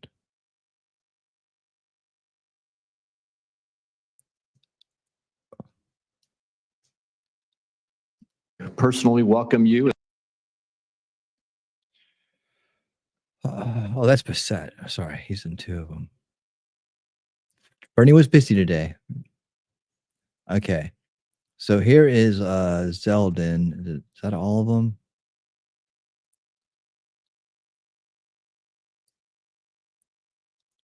Let's put that one first. Oh yeah, we'll break it up so we don't have to listen to Bernie back to back. Okay. I think we're good. And then there is the set. All right, cool. We're good. We're good. And let's bring it on up. And let's roll. And look forward to working with you. No, thank you very much, and it's a pleasure to be here. Mr. Besson, thanks very much for being in the office the other day.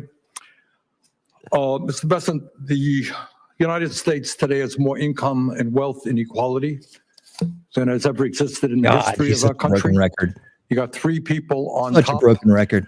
Mr. Musk, Mr. Bezos, and Mr. Zuckerberg. It's okay. Bernie, this is the guy. This is the guy. He's the one who combined all three of these people together. Like, you know, he's gonna say that they're the most, you know, influential, whatever. Who are now worth almost $1 trillion. That is more than half of the bottom of our society.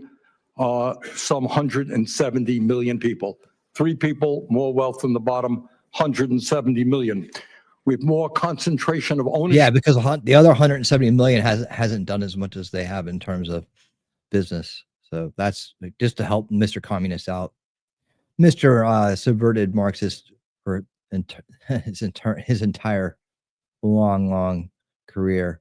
Yeah, that's why. You see, they make more money than somebody who hadn't built a huge technology business.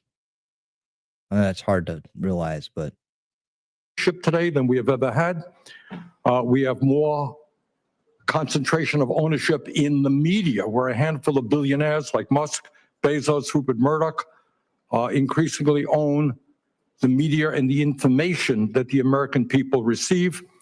yeah, he conveniently left out Soros, didn't he? How about that? Conveniently left out Soros, who had a stranglehold on that long before those other guys you mentioned.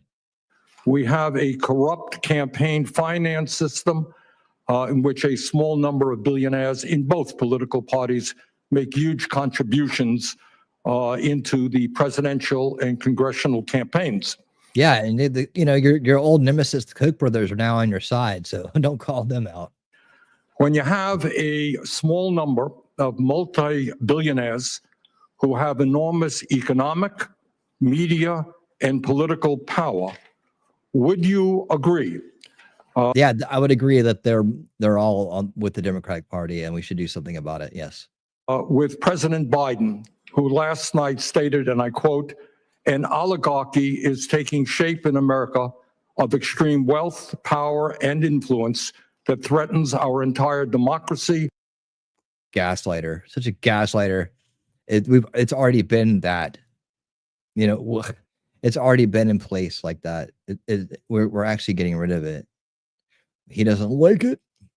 See, because until then, the oligarchy has been, and the true oligarchy, the true criminal cabals in our country, support the corrupt establishment, which Bernie Sanders has taken both knees to and performed fallacial activities to numerous times, to the point where he is completely discredited by anybody with a political IQ.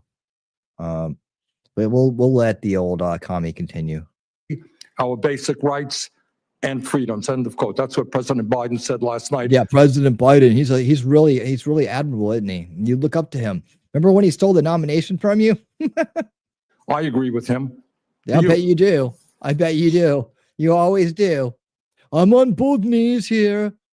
I wanted to take my my voter base now and hand it over to corruption, even though I campaigned against it. Yeah, that's me, Bernie Sanders, communist.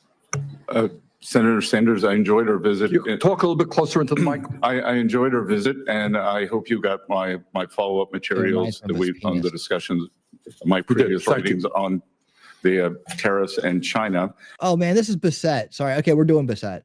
My bad. Okay, let's go. We're doing Bissett. We'll do that, and then we'll do Lead Zeldin next. And look, the 3 billionaires who you listed that all made the money themselves. Mr. Musk came to the country as an immigrant. I understand that, but what I'm asking you is, well, you understand that you're wrong, and then he's calling out your fallacy. Oh, yeah. Well, put your hand up then. You have a handful of people like Musk, who will soon be part of the Trump administration, and others. When you have 3 people owning more wealth than the bottom half of Americans. You didn't have a problem with it when it was other people. You didn't have a problem with it when it was other people that served your agenda. You didn't have a problem with it then, but now you got a problem with it now that they are bringing and trying to make America great again. Society, when these people have enormous influence over the media, when they spend huge amounts of money in both political parties to elect candidates. What Biden said last night is we're moving toward an oligarchy. I'm asking you that question. Do you think, forget how they made their money, do you think that when so few people have so much wealth and so much economic and political power, that is an oligarchic form of society? Well, no, I would call more of the Democrat political establishment more of the oligarchy. I mean, We forget how far back this goes into the Monsanto days and the Monsanto Protection Act passed by Barack Obama. We forget about all those oligarchies, don't we? We forget about the George Soros oligarch. We forget about all the control oligarchs that are out there working at the WEF and the UN that the Democrat Party kneels down to and obeys and helps implement their agenda. We forget about all of that when it comes down to the establishment, right?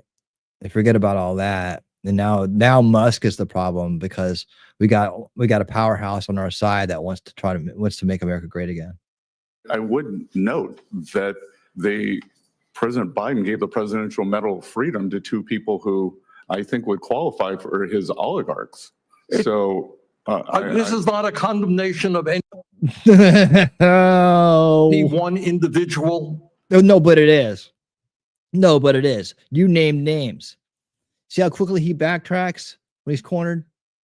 You hypocrite. You name names. Now it is. I'm just asking you, would so few people have so much wealth and power? But he's not going to answer your loaded question because the question has a false premise behind it because it's supported by fallacy. Do you think that is an oligarchic form of society? Senator, I think it depends on the ability to move up and down the income. No, that's not really the answer. I mean, even if you have... You're not saying what I want you to say, so I'm going to keep interrupting you. That mobility, no matter who those individuals might be.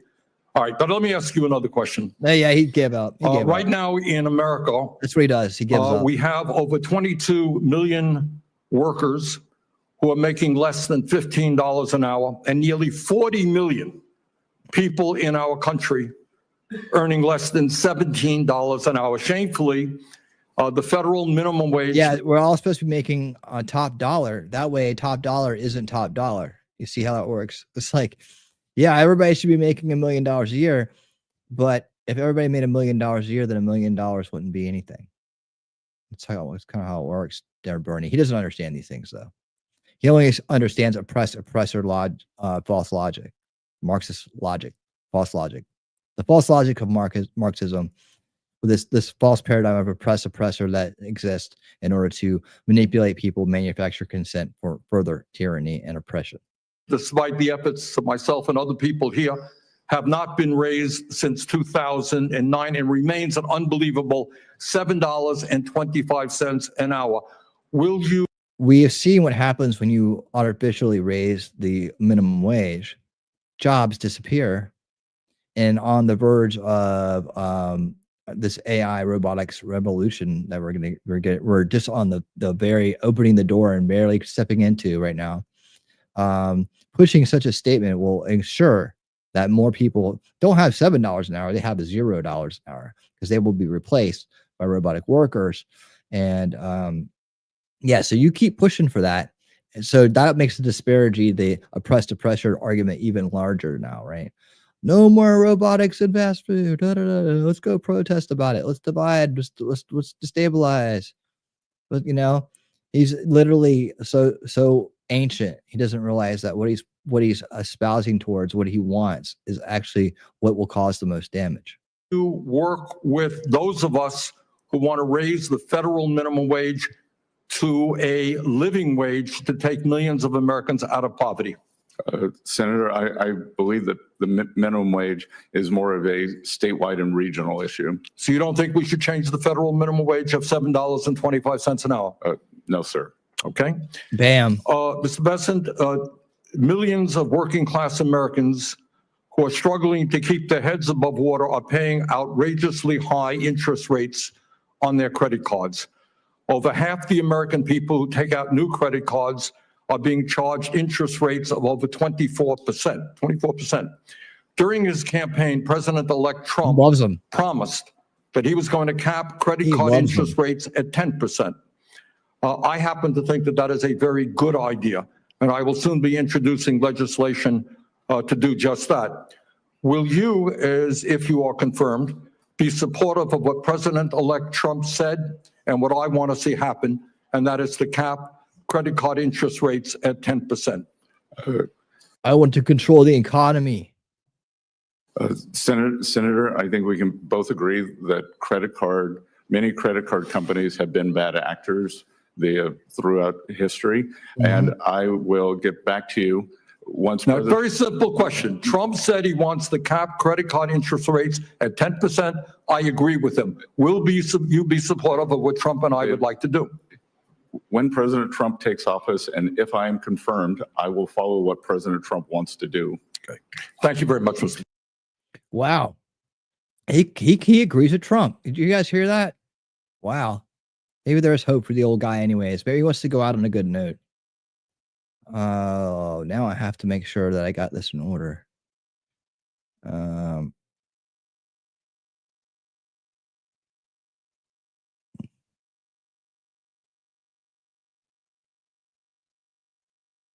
That's the one we just did, right? Start there. Did I have it in here twice? I swear there was another one. Zeldin, Bissett,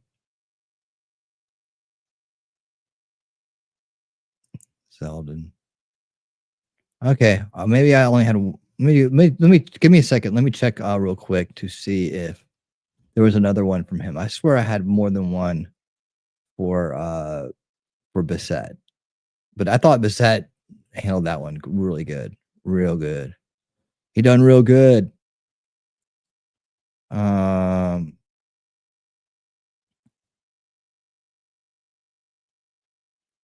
Dude, we should look at this one too.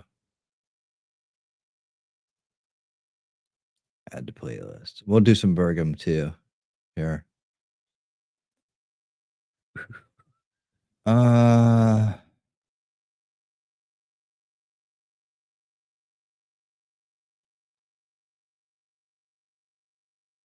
Maybe that's the only one I had on Reset. Maybe that's the only one. I don't know. Do we need another one? I think he did really good on that one. Let's move on to Zeldin. Now this one, you guys tell me what you think of this.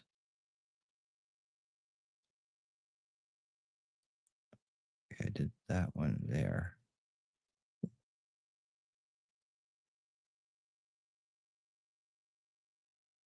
Oh, wait. No, here it is. Boom. This one. All right, here we go. Another one for Bissett. Another round for Bissett. Here we go. Senator Wyden. Thank you very much, Mr. Chairman. Let me say to the nominee, I've got 4 questions that I'm going to ask, and if we both can keep it brief, I think we can get to all of them because I think it really frames for us what the debate is all about. I'm going to start by talking about the future of direct file. This is the program that helps our people who choose it to save hundreds of dollars when they file their tax return. Last year, the IRS launched it. It was enormously popular among taxpayers. But of course, the tax software giants and their big lobby just hate it. They want to shut it down. Now, the filing season starts January 27th. So it opens in 10 days. And millions of taxpayers around the country have already been notified that they are going to be eligible to use direct file this year. So I won't do this for every question, but I'd really like a yes or no on this one. Will you commit to keeping direct file up and running if you're confirmed? I will commit that for this tax season, that direct file will be operative, and the American taxpayers who choose to use it will. And if confirmed, I will consult and study the program and understand it better and make sure that it works to serve the IRS's 3 goals of collections, customer service, and privacy. I appreciate the answer. It means that taxpayers are going to save, who choose to use it because it's voluntary, hundreds of dollars, and we'll have a chance to see once again how popular it is with practically everybody except the tax prep software crowd. On to tariffs. Donald Trump, with no plan and no strategy, says he's going to put across the board tariffs, blanket tariffs on all imported goods, which means that our Is that what he really workers and our said? small businesses are going to get clobbered with additional taxes on practically everything they buy from other countries. Is that what he My really said? question here is, who would pay these tariffs? Americans or foreign countries? So this, Senator Wyden, just to understand, so I can frame the answer correctly, do you believe that these tariffs are a consumption tax increase? I believe these tariffs, you can call it whatever you want in terms of trying to gussy it up. They're going to be paid for by our workers and small businesses. And all through the campaign, we heard they weren't, that foreign countries were going to pay it. I think that's baloney. It's going to be paid for by workers and small businesses. So your response? Yes, Senator, I would respectfully disagree. And the history of tariffs and tariff theory, optimal tariff theory, does not support what you're saying. Traditionally, we see that the current, if we were to say use a number that has been thrown around in the press of 10%, then traditionally the currency appreciates by 4%. So the 10% is not passed through. Then we have various elasticities, consumer preferences may change. And finally, foreign manufacturers, especially China, which is trying to export their way out of their current economic malaise, they will continue cutting prices to maintain market share. Okay. That's an academic view of it. But what I know is the history of this is it clobbers people of modest means. They're the people who are going to get hit. And all through the campaign, there was a big show that it was going to be paid for by foreigners, not so. Two other questions that I want to get in. And I already made it clear, and you and I talked about this. I'm for a tax code that gives everybody the opportunity to get ahead. You and I talked about my friend Bill Bradley. He and I have been working for this for years. Do you believe the tax code should treat wages differently than it treats wealth? Look, in any tax system that advantages and creates distortions, it is a change that, Senator, it is a decision that was made when the tax codes were written. And so every tax code involves the trade-offs and distortions in favor of other the gains. It sounds to me like you do believe that it's fine to treat wealth more favorably. I couldn't disagree more. The idea that a dollar earned by a hedge fund manager has more value than a dollar earned by a teacher or a factory worker, I just think it's a disconnect with the American people. One last question, and that is inequality. About the legislation that was written in this room that was the biggest transformation on clean energy in American history. That is our package that basically said the tax code as it relates to energy is a broken down mess. And we basically said we're going to have a technology neutral system. The more you reduce carbon, the bigger your tax savings. Now there is a big effort in the Trump administration to reverse it. I think that's going to be bad for the economy, but it is going to be damn good for China because we are in an arms race to clean energy with He them. loves to hook Are you going to be on the side of people who want to unravel this? Senator Wyden, just so we can frame this for everyone in the room, China will build 100 new coal plants this year. There is not a clean energy race. There is an energy race. China will build 10 nuclear plants this year. That is not solar. Shredding it. I am in favor of more nuclear plants. And I would note that the IRA, as scored by the CBO, is wildly out of control in terms of spending on the upside. Well, first of all, the clean energy package does protect nuclear because members on both sides of the aisle in this room wanted it to be that way. But if you're going to talk about fossils, the United States has achieved a greater level of energy security than we've had in generations. Oil and gas production is at record highs. And it's not just that. but it's about clean energy. And I'm very troubled by your position denying that we're in an arms race with China on clean energy, because we definitely are. Thank you. We definitely are not. They don't give a shit about what you want, dude. They will go scorched earth on anything, as they have proven over and over and over again. All right, a couple more. I'll turn it over to.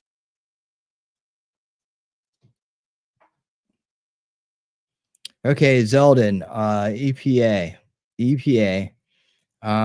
Some questions about him. We'll see where he stands. I've listened to a few of these. I feel like maybe perhaps he is placating a little bit. Let's take a look and listen and see what we think. And just remember, jobs can be won and jobs can be lost. I'll turn it over to the ranking member. Thanks. Before I get to my questions, if you'd be kind enough to entertain a unanimous consent request to put Yes. certain documents into the record.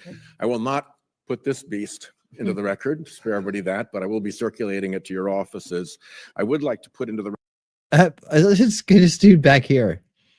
It kind of he reminds me of somebody. I don't know who it is. record the cover article from the Economist magazine from this April, warning of the next housing disaster, from that climate risk to insurance to Without mortgages, objection. property values cascade. And we put a lot of work into this when I was chair of the budget committee. And I'd also like to put in the report summarizing the evidence we had used in the budget committee on the same insurance crisis. Without objection. I have also a letter here from Crew, The action Citizens for going on here. Responsibility and Ethics in Washington, regarding the Zeldin nomination. Without objection. And finally, Who's I that have a guy in the letter dated actor? January 15, 2025, submitted by the Climate Action Campaign Christopher and Walken? signed by over 70 environmental organizations concerning the nomination. Without objection. Oh yeah, Great. Thank you. over 70. Oh, great. Over 70 bought and paid for climate organizations who don't want any kind of like realism coming to the EPA. All right, gotcha. Thank you for putting that in there. Very much, Yes. Chairman. Mr. Zeldin, welcome. As we discussed when we met, I said I was going to ask you some really basic, no tricks questions about climate change. So let me Mhm. just start with those. First, Not as a him, matter the of guy in the law, is background. carbon behind him, dioxide a back pollutant? left. Back left. Right here. In here. Thank you, Senator, and I enjoyed our meeting with your team as well, and I look forward to working with all of Back you. right. As Yes. far as Oh, right. carbon Left. dioxide emitted from you during that question, I would say no. As far as carbon dioxide that is emitted in larger masses, Well, you can dance. that T-Rex. we hear concern about from scientists as well as from Congress, that's something that certainly needs to be focused on for the EPA. And as a matter of law, it is a designated pollutant, correct? Senator, while carbon dioxide is not named as one of the 6 in the Clean Air Act, the EPA has been treating it as such. Yeah, because of a Supreme Court decision that said so, correct? Correct, yes, Senator. What effect, briefly and in layman terms, I know you're not a scientific expert, what effect are carbon dioxide emissions from fossil fuel combustion having in the atmosphere? Senator, while I am someone who believes strongly that we should work with the scientists, leaving the science to the scientists, the policy to the policymakers, and that we all work together. I don't sit before you as a scientist. Fortunately, at There you EPA, go. we do have many talented scientists who provide that research. They have that talent to be able to tell us exactly what the metrics are of their research. Just generally and in layman's terms, what effects do these carbon dioxide emissions have when they enter the atmosphere? Trapping heat, Senator. And what effect, again, briefly and in layman's terms, That's it. It just trapping heat. Doesn't do anything else. does methane leakage from fossil fuel production and transport have in the atmosphere? Same. Heat trapping also. And what effect, I'm from the ocean state, so I've got to ask this one. What effect are carbon dioxide emissions from fossil fuel combustion having in the oceans? Well, the emissions of greenhouse gases trap heat, Senator. As far as your concern that you expressed at the onset of your testimony as you showed that map of Rhode Island. And as you suggested, and as I mentioned, as I represented the district on the east end of Long Island, rising sea levels are concerns where I'm from as well. And it's one of the reasons why the federal government, through the Army Corps, had to invest in a Army Corps of Engineer project with the revetment of Montauk Lighthouse, with fear that if we did not do that, that Montauk Lighthouse, and due to erosion, would be collapsing into the ocean. Is it correct that the trapped heat from carbon dioxide emissions and methane in the atmosphere is heating up the oceans? In fact, 90% of the heat goes into the oceans, and that is what is producing the sea level rise you just discussed. That is what the scientists tell me, Senator. Yep. And are the oceans also absorbing about 30% of the carbon dioxide itself, and therefore chemically turning more acid in measurable and clear ways? Senator, as far as any specific numbers, I have to defer to the research of the scientists. But generally that is happening. Yes, there sir. is a link between the fossil fuel emissions and the acidification of the oceans. Yes, Senator, I do understand that there's litigation here that to a certain extent I'm not going to be able to comment on as EPA administrator, but to the general question, yes, Senator. Yeah. Have we hit the 1.5 degree risk threshold, and why is that important? Senator, again, as far as being able throughout today's hearing to be able to personally be citing and confirming specific numbers, that is something where I have to defer to the talented scientists to be able to provide that advice on an ongoing basis, whether or not we're hitting numbers at any given time.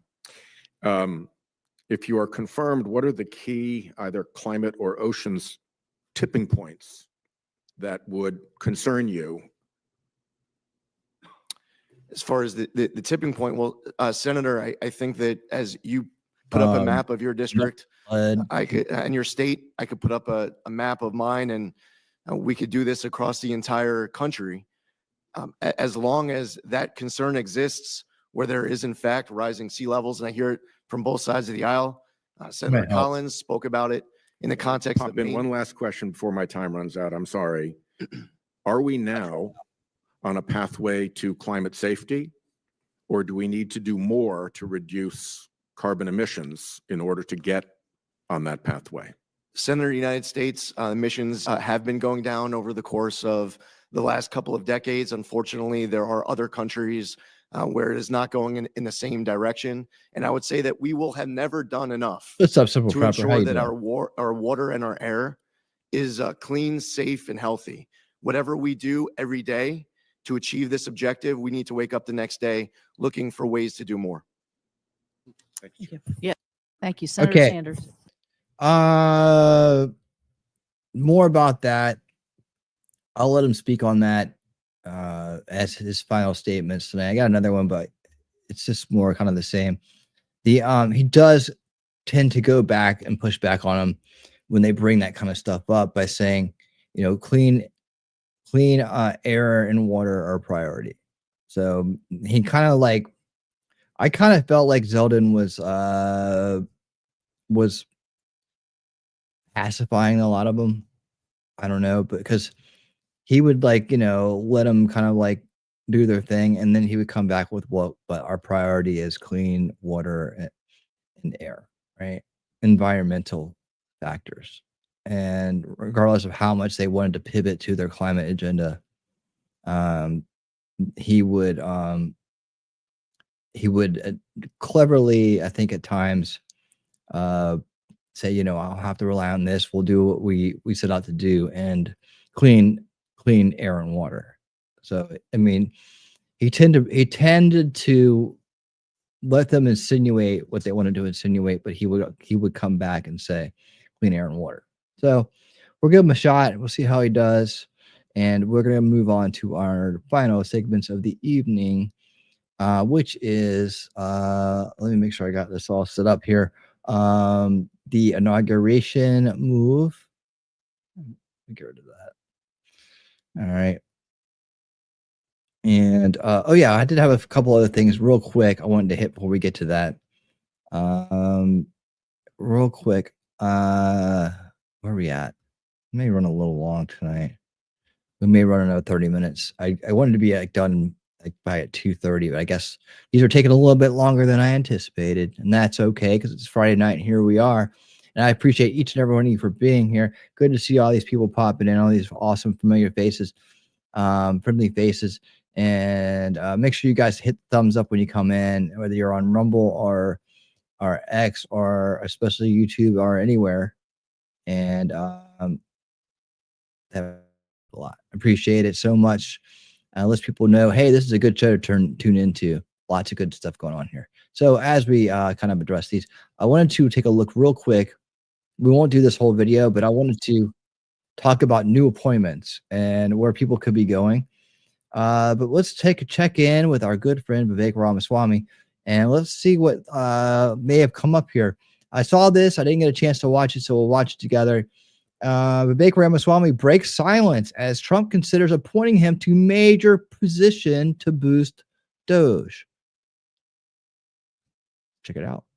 We're not going to be cutting ribbons. We're going to be cutting costs. And so those recommendations are going to be on a real-time basis. But I do want to take a big step back and understand, for people to understand the scope of this problem. Over $500 billion in the first place. The Pentagon has just failed its 7th consecutive audit, nearly $1 trillion of budget. They can't even tell you where it goes. So I think part of this is exposing for the public the extent of that rot and waste, but then to take steps first through executive action and then laying the groundwork for broader change through legislation as well to rein in that deficit, to rein in that budget. And more crucially, Maria, I know we're talking about this in terms of efficiency, but there's something deeper going on here. This is about restoring self-governance and accountability in America as well. Elected leaders, if they make the wrong decisions, voters have a great choice. You can vote them out and remove them. Most of the people making these decisions, from healthcare to the Department of Defense, are failing on effectiveness because they have no accountability. Historically, it's been the view of many scholars to say that those people could not even be fired.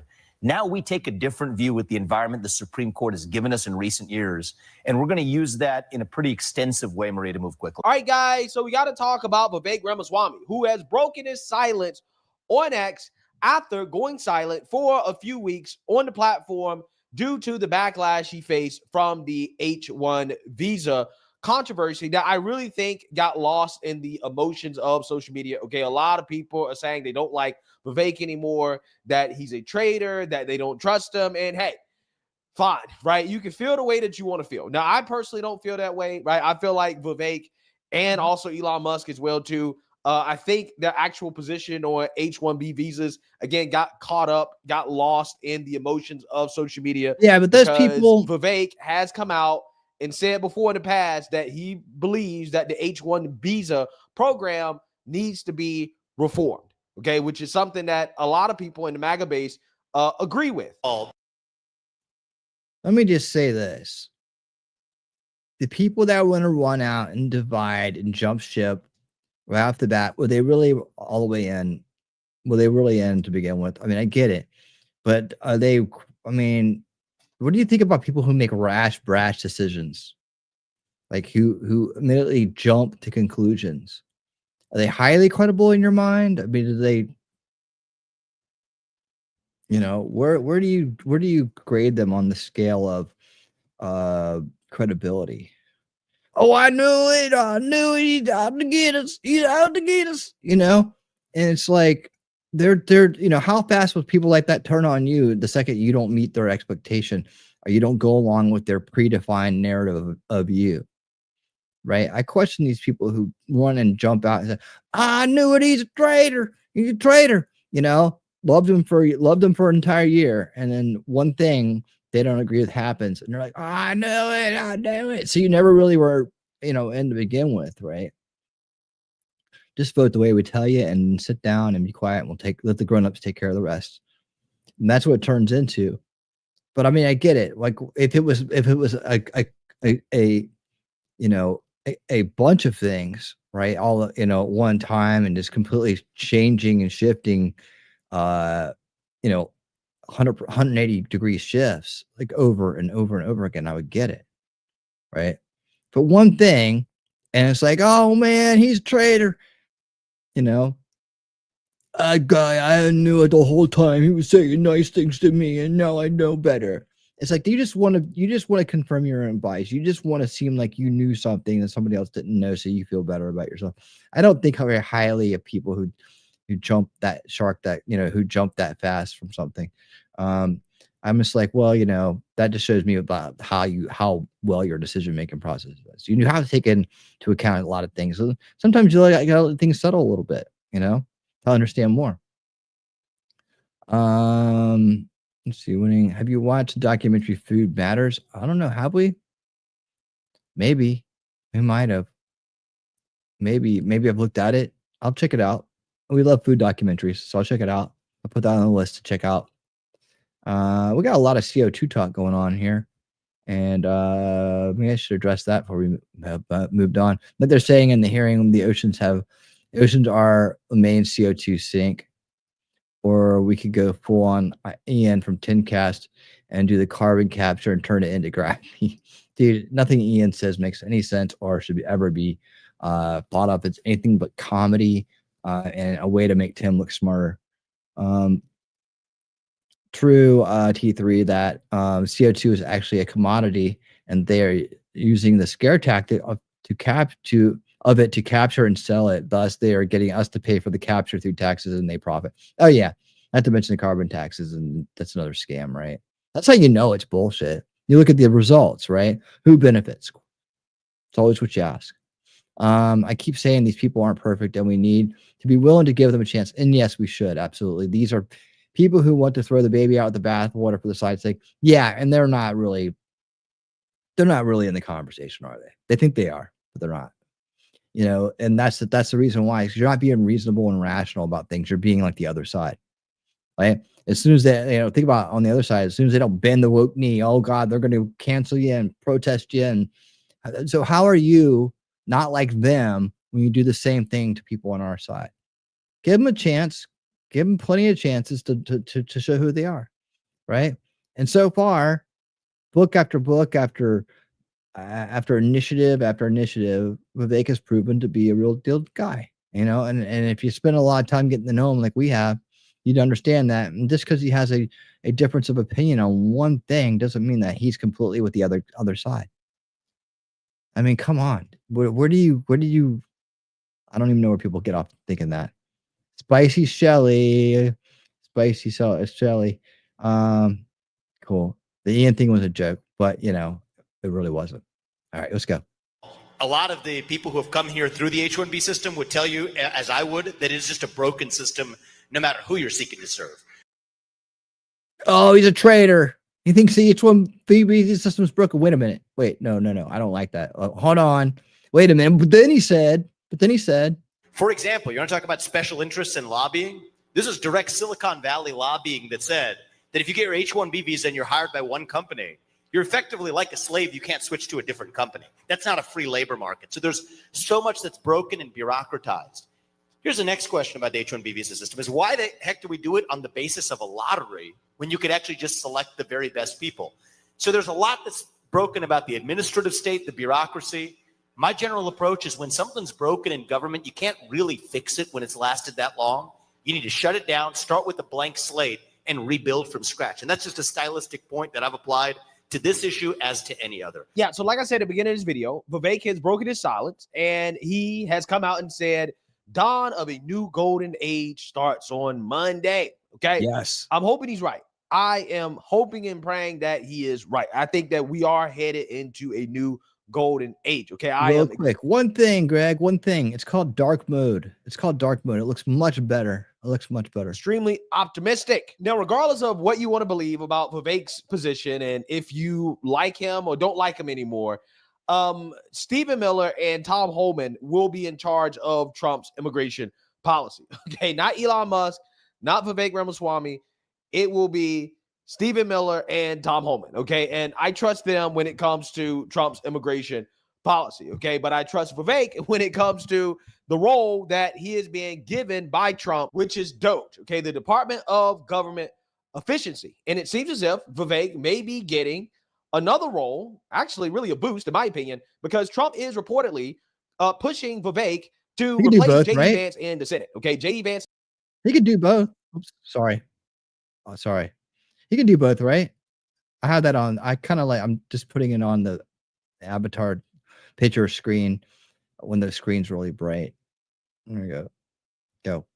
And Trump is saying, hey, You Vivek, can I do want both. you to take his spot. Now, I want to talk about how the mainstream liberal media is covering this because I think they're covering this wrong. Okay. They're trying to clown Vivek and Elon Musk and Doge instead of realizing that actually this makes course they Doge are. stronger. Okay. But before I get into that, I want to talk about this hit piece here from the New York Times very quickly. Okay. Because this is a narrative that the mainstream liberal media is going to push, right? They're going to be talking about how Elon and Vivek being involved with the government is going to potentially make them richer, right? There are conflicts of interest.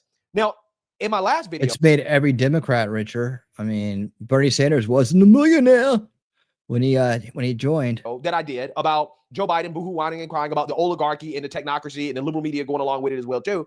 I told you guys that the approach that I want to take, okay, in Trump's administration is for people to do less boohoo whining and crying, right, about rich people possibly getting richer, okay, and to, I don't know, take advantage of whatever may happen, whatever benefits may occur during the Trump administration. Okay. That again, anybody can take advantage of if they simply just do some research and use the mainstream liberal media and their propaganda for your own benefit. Okay. Because this article right here is written to push propaganda against Vivek.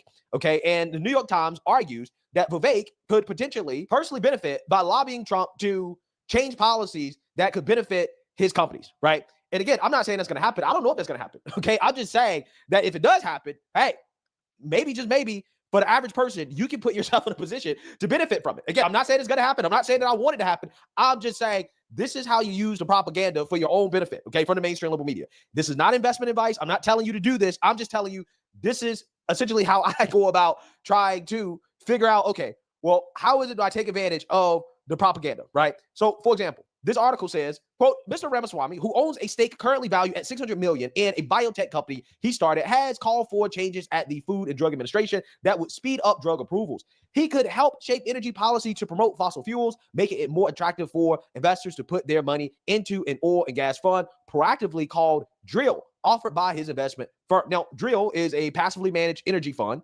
by Vivek's asset management company called Strive.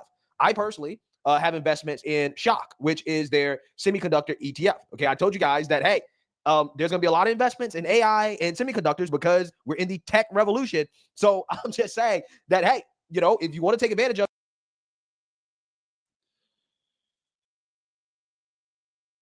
Hang on one second. And if you're going to come here and drop a bunch of establishment propaganda on us in the chat, right, you should know the truth about what you're saying. As in, Crooks was not was a donor to Act Blue, and if you knew anything, if you actually studied what was going on with that situation, like we did every night, we were deep into the investigation on this. You would realize that he was under the influence of the establishment propaganda mind control system, which is information based. So that's the same thing that you're under by thinking that, you know, that the convicted felon president is somehow a knock on Trump, right? When we all know that those felonies were manufactured, misdemeanors turned them to felonies, and the entire thing was bullshit from the beginning, right? What you're trying to do is push the establishment narrative and a crew and a place where it will just fall on deaf ears. I mean, this is one of the most base crowds you're going to run across. You're better off putting that shit somewhere else, because when you do it, you just actually serve, right? You actually serve to help us point out the establishment mind control we're talking about here all the time, right? You serve as an example for that. Just letting you know, right? And then you put a bunch of lies out there, like classmates ascribed Trump is very conservative. Actually, he was not into Trump at all. Obviously, he tried to kill him. So why do you think that he made him very neocon? That's not it either.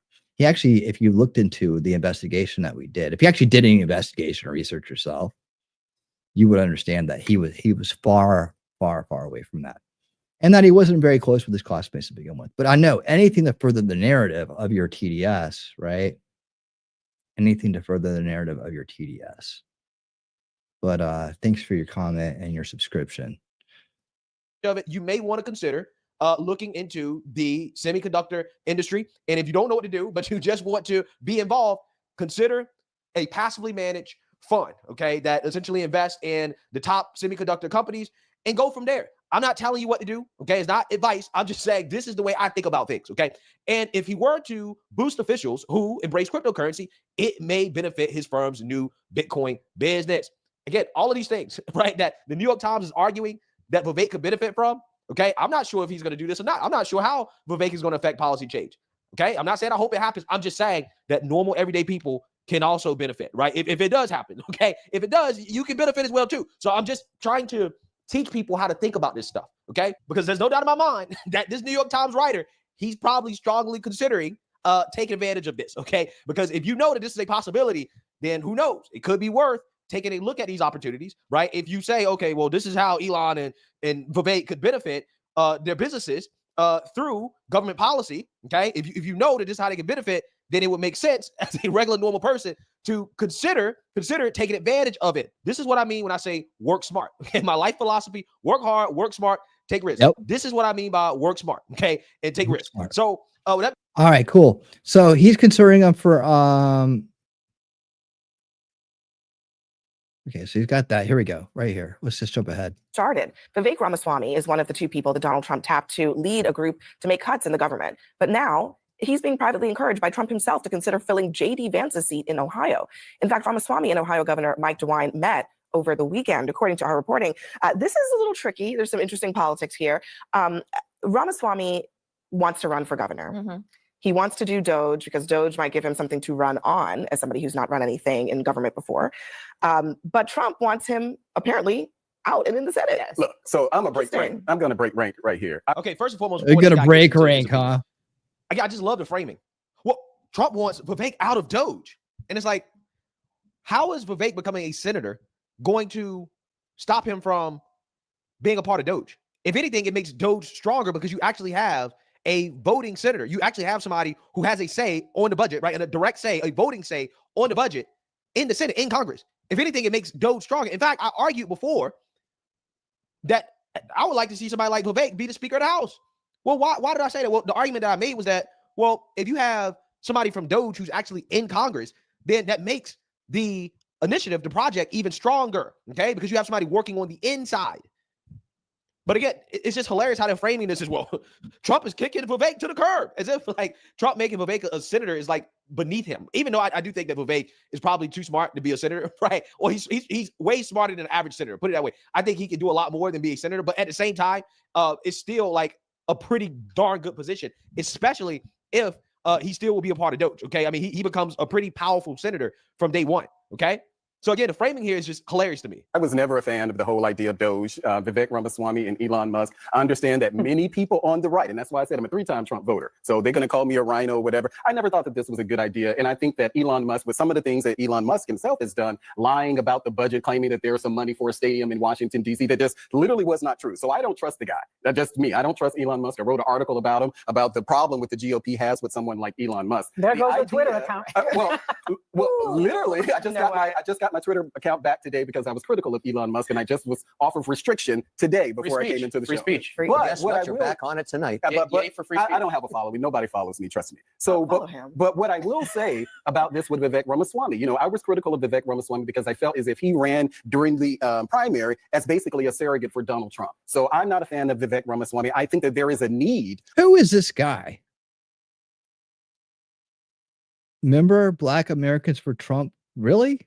He sounds like more of like someone who's just in there to act like he's part of it and then throw a bunch of criticism at him. For an effort like Doge, but the fact that Donald Trump is now saying, well, maybe Vivek Ramaswamy, you could be a senator, that means that he has questions. Yeah, I just want to, let me just play. No, it doesn't. No, it doesn't. Not at all. Not at all. Strategically thinking, we need his vote, right? In the Senate, we need his vote. That helps out a lot. We need his influence and his intelligence in the Senate. That helps out a lot. Like, there's nothing that you can't ask Vivek to get done that he won't get done and do it on a high level, right? But before that, let's do this. I don't know where this dude's coming from here, man. He seems like he's lost, but I'll take his vote.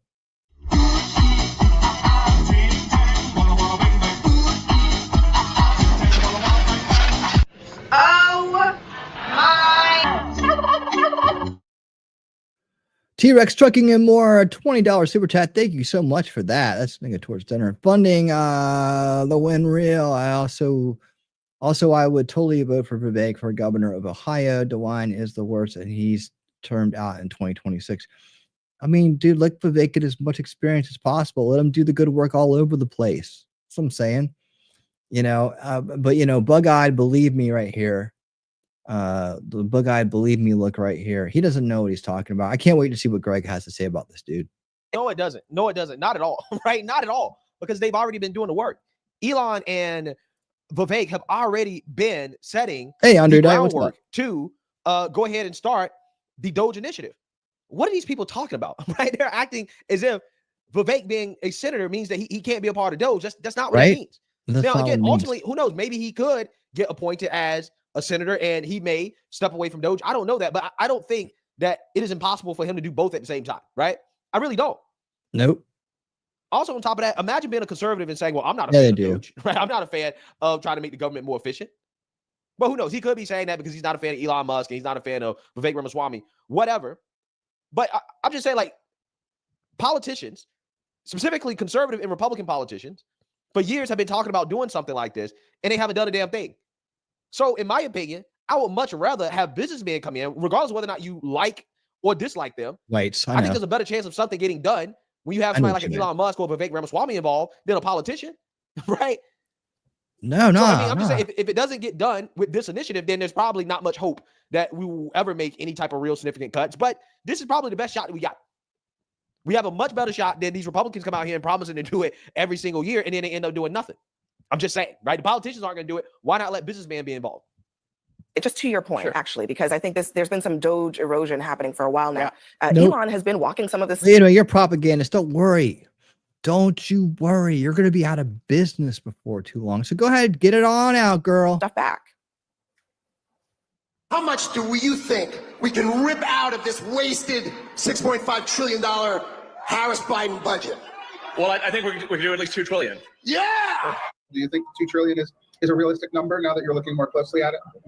Yeah, well, I think we'll try for $2 trillion. I think that's like the best case outcome. If we try for $2 trillion, we've got a good shot at getting one. Aim high, man. Aim high. Right. What's wrong with that? It's 50% because it's not going to happen. Started with Aim high. Oh, not gonna dude. This guy, this fake, we got a rhino is what we got.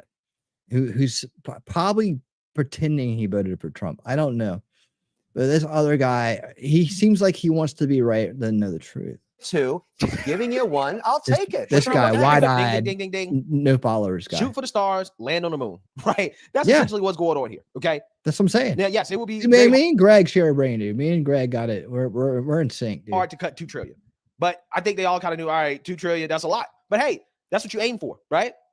You aim for that. Maybe you get one. Maybe you get 500 billion. Let's be real, right?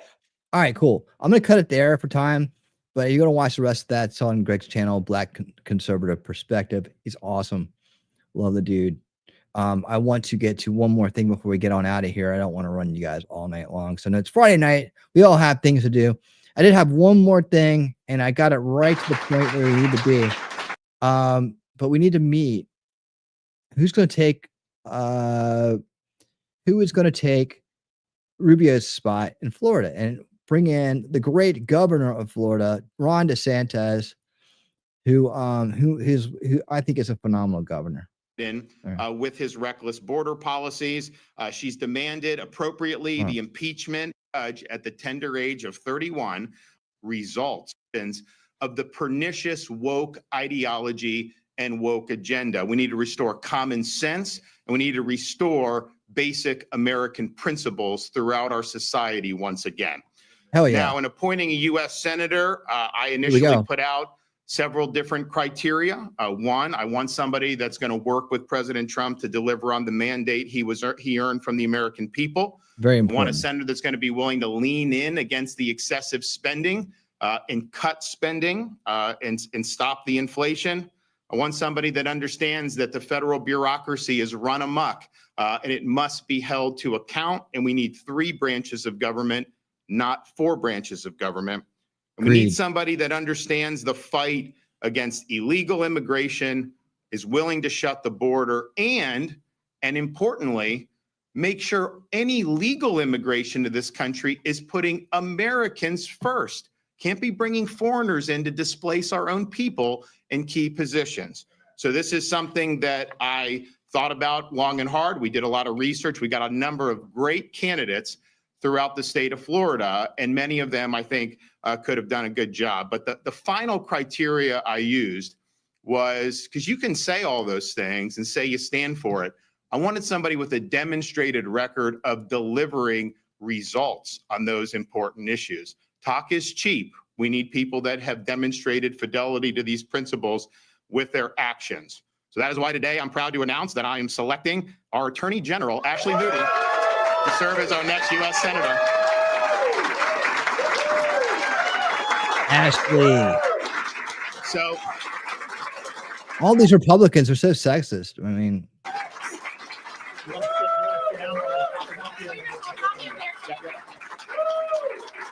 So many of you know her. She's obviously been on the ballot twice statewide and won big victories.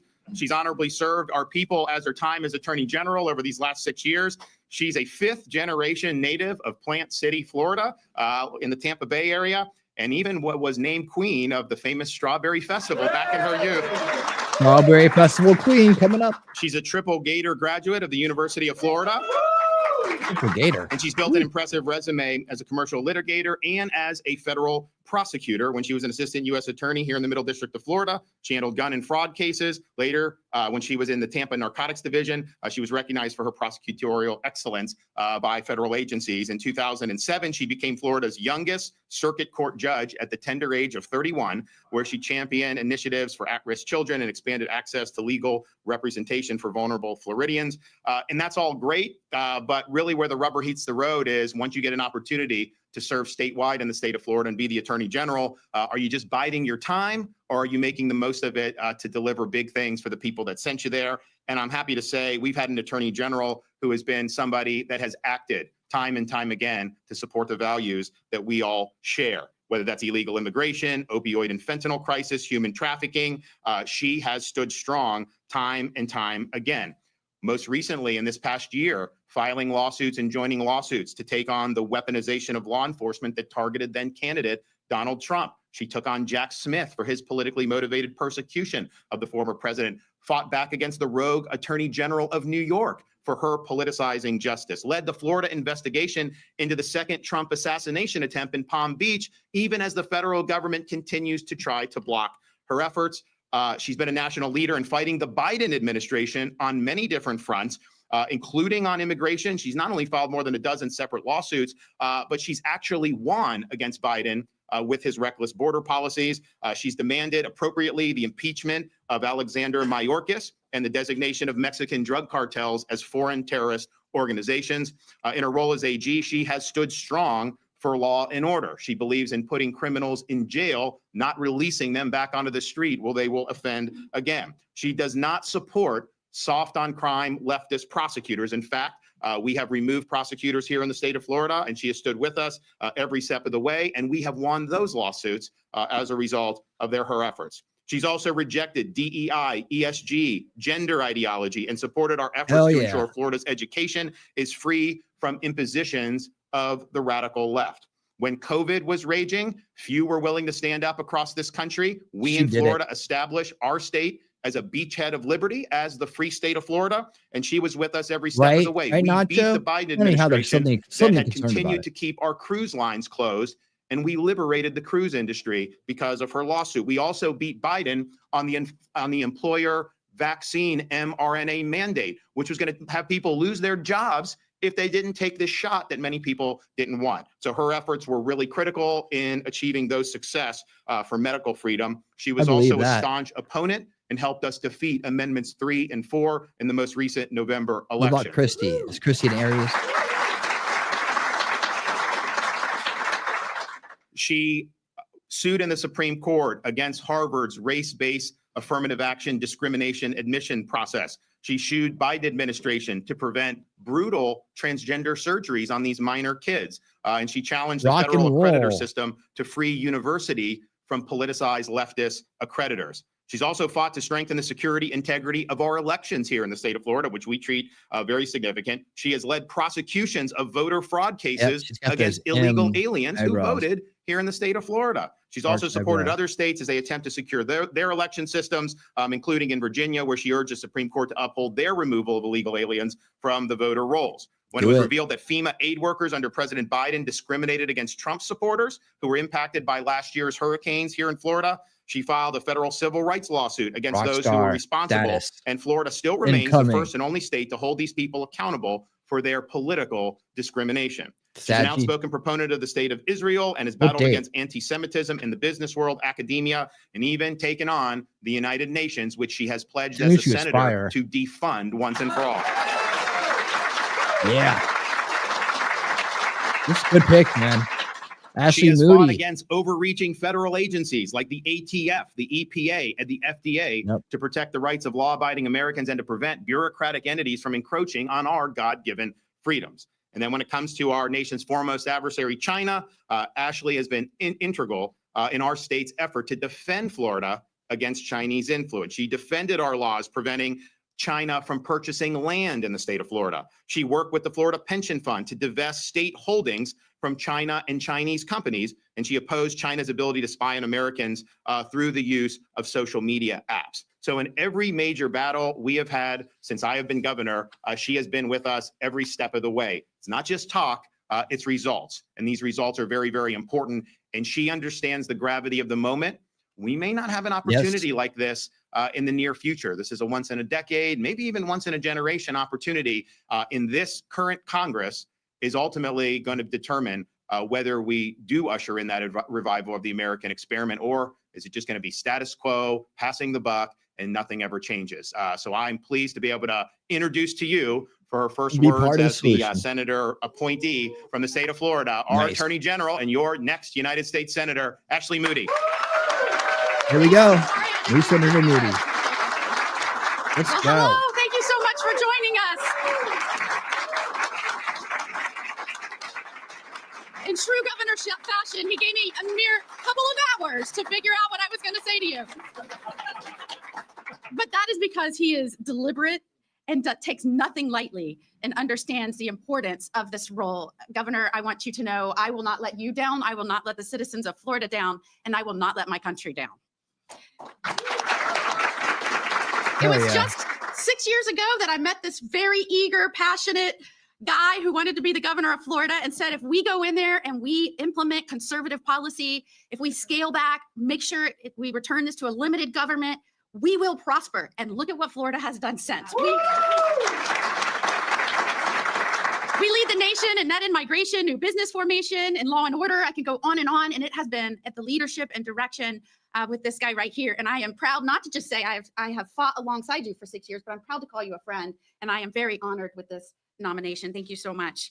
I will bring the same persistence and passion and tenacity as a United States Senator that I have brought as Florida's Attorney General. Hell If yeah. you have worked with me and fought with me over the last 6 years, you know I don't think of this as a job. I think of it as a calling. Adventure. Every day I go to work, every decision that I make, every person I hire, I do so with the understanding that the people of Florida gave me this opportunity, and I want to deliver on what I assured them. And that was we were going to protect their rights. We were going to protect the autonomy of the state. We were going to protect our communities. And I believe that we have done that. And I think we have to take that same direction to the United States Senate. This guy used to be in Congress. And he says to me and has said to me, I don't know why anybody would want that job. I said to him, I kind of agree with you, Governor. I don't know if you can tell, but I'm pretty energetic. I like to get things done, focus on problems, solve the problems, deliver those to the people that hired you, your bosses, the citizens. And there's a lot of deadlock in Washington. And then I thought more about that. And I thought if every person with the same energy, the same love, the respect for our founding principles, the ideals on which this country was built on, if every person like that with that personality said, I don't think I'd like serving in Congress, then we'd never change that culture. Right. And so you're You gotta probably do it. right. I probably won't like it. But I'm ready to show up and fight for this nation and fight for President Trump to deliver the American First agenda on day one. Oh, we need good people in the Senate. What has angered me the most as Attorney General, as I've had to fight the Biden administration over the last 4 years, when we have seen policy after rule, after financial decisions, spending out of these agencies, as the agencies have gotten bigger, as they have taken more power, as they have tried to tell the states what to do more and more and more, all that does is take the will of the people, the want of the people through their elected representatives in Congress, and turns this into a country we don't even recognize anymore. And whether it's agencies making these decisions when lawmakers should, unelected bureaucrats, or whether it's international organizations making We should decisions never be making decisions that our like that lawmakers at all, should. ever. We cannot stand for that. The only way to return this country to the people who govern it, is to make sure we have a strong Congress doing its job, passing laws, and actually approving the regulations that these unelected bureaucrats are trying to cram down on the American people. And I pledge to you, as a United States Senator, supporting the REINS Act, supporting any effort to rein back in our out of control federal agencies, make sure politics is pushed out of it, make sure we bring down spending. I am all for that. And I've got the backs of the American people, Doge and President Trump on that. We got you. We got you, Ashley. We got you, Ashley. I am driven by many things in life. I will bring the influence of many things in my life, my experiences certainly, but I am driven by my faith in God, first and foremost. I am driven by the fact that I am a mother and I still have a kid in school. And whether it was protecting children from social media, from the dangers of fentanyl, the poison that's being pushed into our nation as the result of a wide open border, whether it's protecting our soldiers, the oldest boy in our family is a soldier. So whether it is supporting them while they are abroad or after they come home, I have their backs. And last but not least, God has blessed me with an amazing husband who's with me, Justin. When I told him I wanted to leave the bench, now mind you, I may be the first senator governor. I don't know if this went into your plan. He was most excited I'm a trained accountant, so I can shrink the bloat of the federal government. But I also served over a decade in the judiciary. I have now served in the executive branch. I may be the only United States senator that is now in my third branch of government and bringing all of that with me to the role. So there's the news. The irony here, Dana. Nice. Hey, I think he did a good job. I think he did a good job there. DeSantis does good work. He may not have been the ideal presidential candidate, but I think that he's got a good heart, and I mean he's doing good stuff, and he's very principled, right? All right, so to our final story of the evening, we got two parts to it, and then we're out. This is the inauguration being moved. So let's take the Fox News take on this. There's a lot of people out there putting stuff out.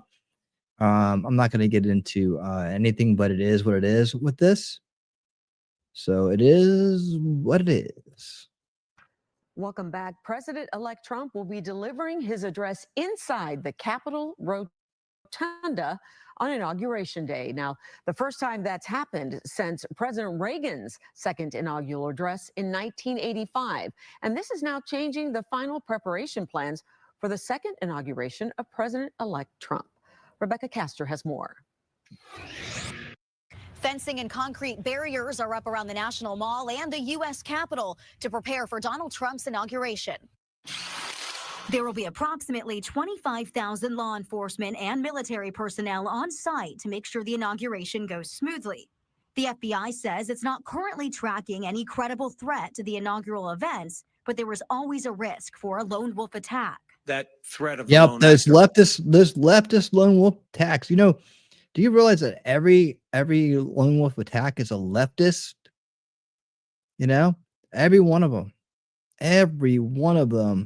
is a leftist, completely subverted by the establishment narrative, the propaganda, the ideological subversion, the demoralization. They all have been triggered into acting out in a very terrible and violent way by that establishment, corrupt establishment propaganda, bathed in Marxism, bathed in leftism.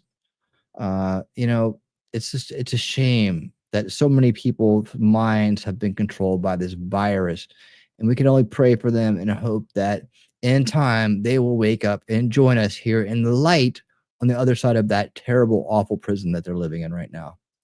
Remains the biggest justification for us being on at this heightened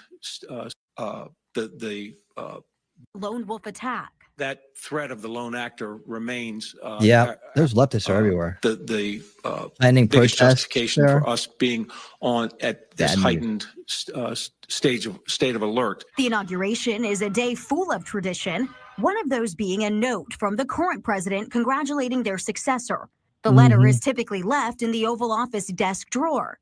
Yeah, but Biden does his in crayon. If President Biden writes one, it will make history. This will mark the first time that a president who has received a letter from an outgoing president may well. There's your historical moment there, old corrupt Joe, Snippy Joe. There's your historical moment. You can be the first one-term president to leave a note for the previous president who you had stolen the election from. Be writing a letter to the same person who's the incoming president. Biden and Trump are also scheduled to have tea together at the White House before the inaugural ceremony, another tradition that Trump did not offer to Biden in 2017.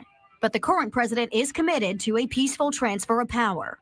You want the success of the incoming We can skip president the tea, Joe. to be It's fine. guaranteed on day one. You don't want and any you want tea the from Joe. Trust me on that. You don't want any of Joe's tea. All right. success respectfully of the person who is departing to be respected on day one of their transition out.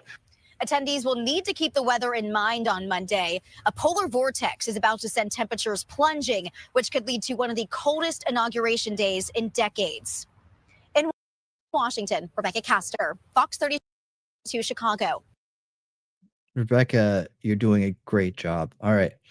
So let's do this. T-Rex Trucking and More. Thank you for this. I appreciate you sending this in. All right. I will now read as my final act tonight. I will now read words from our illustrious incoming, totally based America First, Make America Great president who has soundly defeated the corrupt establishment to be our 47th president of the United States. And I can just go scroll on in there nice and tight. There we go. January 20th cannot come fast enough. Everybody, even those that initially opposed a victory by President Donald J. Trump and the Trump administration, just want it to happen. It is my obligation to protect the people of our country. But before we can even begin, we have to think of the inauguration itself. The weather forecast for Washington, D.C. and the wind chill factor could take the temperatures into severe record lows. That is why I'm moving the state capital to Florida, where it will always be warm on Inauguration Day. Why don't they just do it in Mar-a-Lago? I know he's traditional. He wants it to be as traditional as possible. I respect that. There is an Arctic blast sweeping the country. It's not because of climate change. It's because it's winter time. I don't want to see people hurt or injured or frozen to death. Nobody likes being out in frozen weather. And anyway, it is dangerous conditions for tens of thousands of law enforcement, first responders, police canines, and even horses, and hundreds of thousands of supporters that will be outside for many hours on the 20th. In any event, if you decide to come, dress warmly, please. All right. Therefore, I have ordered the inauguration address, in addition to prayers and other speeches, to be delivered in the United States Capitol Rotunda, as was used by Ronald Reagan in 1985.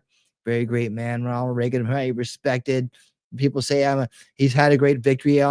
Only probably mine surpassed his. Also because of a very cold weather. He did win all 50 states. So the various dignitaries and guests will be brought into the Capitol. This will be a very beautiful experience for all. Maybe they get some laser beams and holograms going in there, and especially for the large TV audience, which we will be part of. Everybody here, though, will be part of the streaming audience. And I want you guys to be sure that you are coming home. Come on home for the inauguration address. We're gonna have a good old time.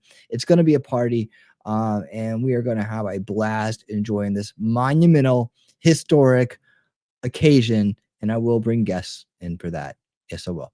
We will open Capital One Arena on Monday for a live viewing of this historic event. And to host the presidential parade, I will join the crowd at Capital One after my swearing in. Look at that. What a rock star. I will play the Star Spangled Banner and the guitar better than Jimi Hendrix. All other events will remain the same, including the victory rally at Capital One Arena on Sunday at 3 p.m. Doors open at 1 p.m. Please arrive early. And all 3 inaugural balls on Monday evening. Everyone will be safe. Everyone will be happy. And we will together make America great again. And there you go. As you can see, we're beyond the blue. We're into the purple, the dark purple, and the death dark blue. These, when you get into purple and dark blue, you're dead. All right. So you don't want any of that to happen. There we go. And thank you again, T-Rex Trucking and more, for providing that awesome post from True Social. Ladies and gentlemen, it's exciting times we're living in. And I'm happy that we're sharing these exciting times together. I'm looking forward to seeing you soon. In fact, I'm looking forward to seeing you tomorrow night at 9 p.m. Eastern for Winning Saturday Night, where we will explore the good news of the week, cool things, and funny videos.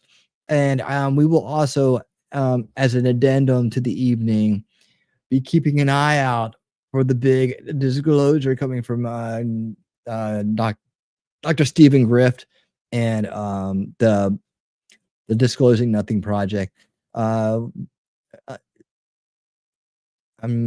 looking forward to some fun surprises. So I actually really hope that goes down tomorrow night so we can add that to the agenda, and that maybe we'll take up the bulk of our time. But otherwise, we'll do our routine and we'll just hang out and talk. A lot of talking tomorrow night. So come ready to chat it up with the great crowd that's in the house every time.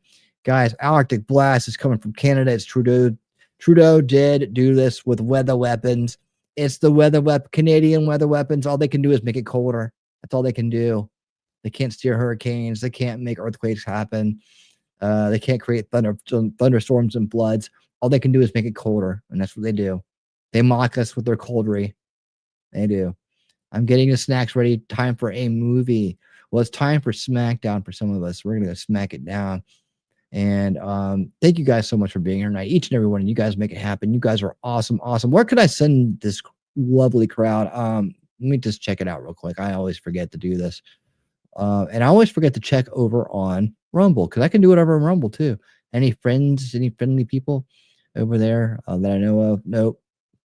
Nobody I know is streaming right now. All right, and let me check over here on this side with my. Sometimes it lets me do it, sometimes it doesn't. Let me just put it that way for anybody.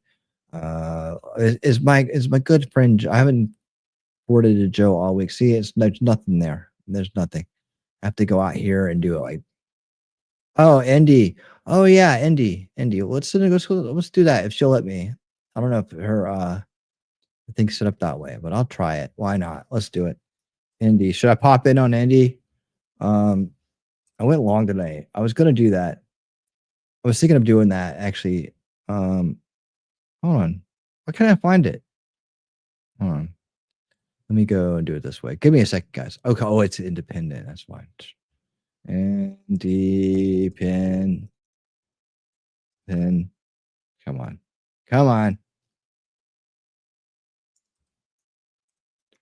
She might not have it set up for redirects. She's a little paranoid. Let's see. Independent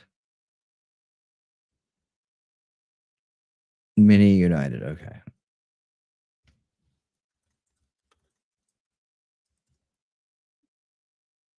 Nope. She's got turned off. Can't do it. Oh me, oh my. One more try, and then I'm gonna say, who cares? No,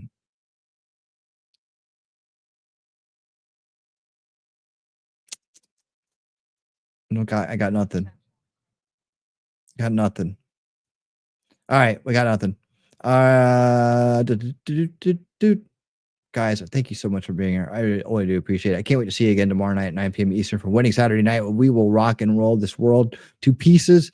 And until that time, you awesome, awesome people, stay based and keep on winning.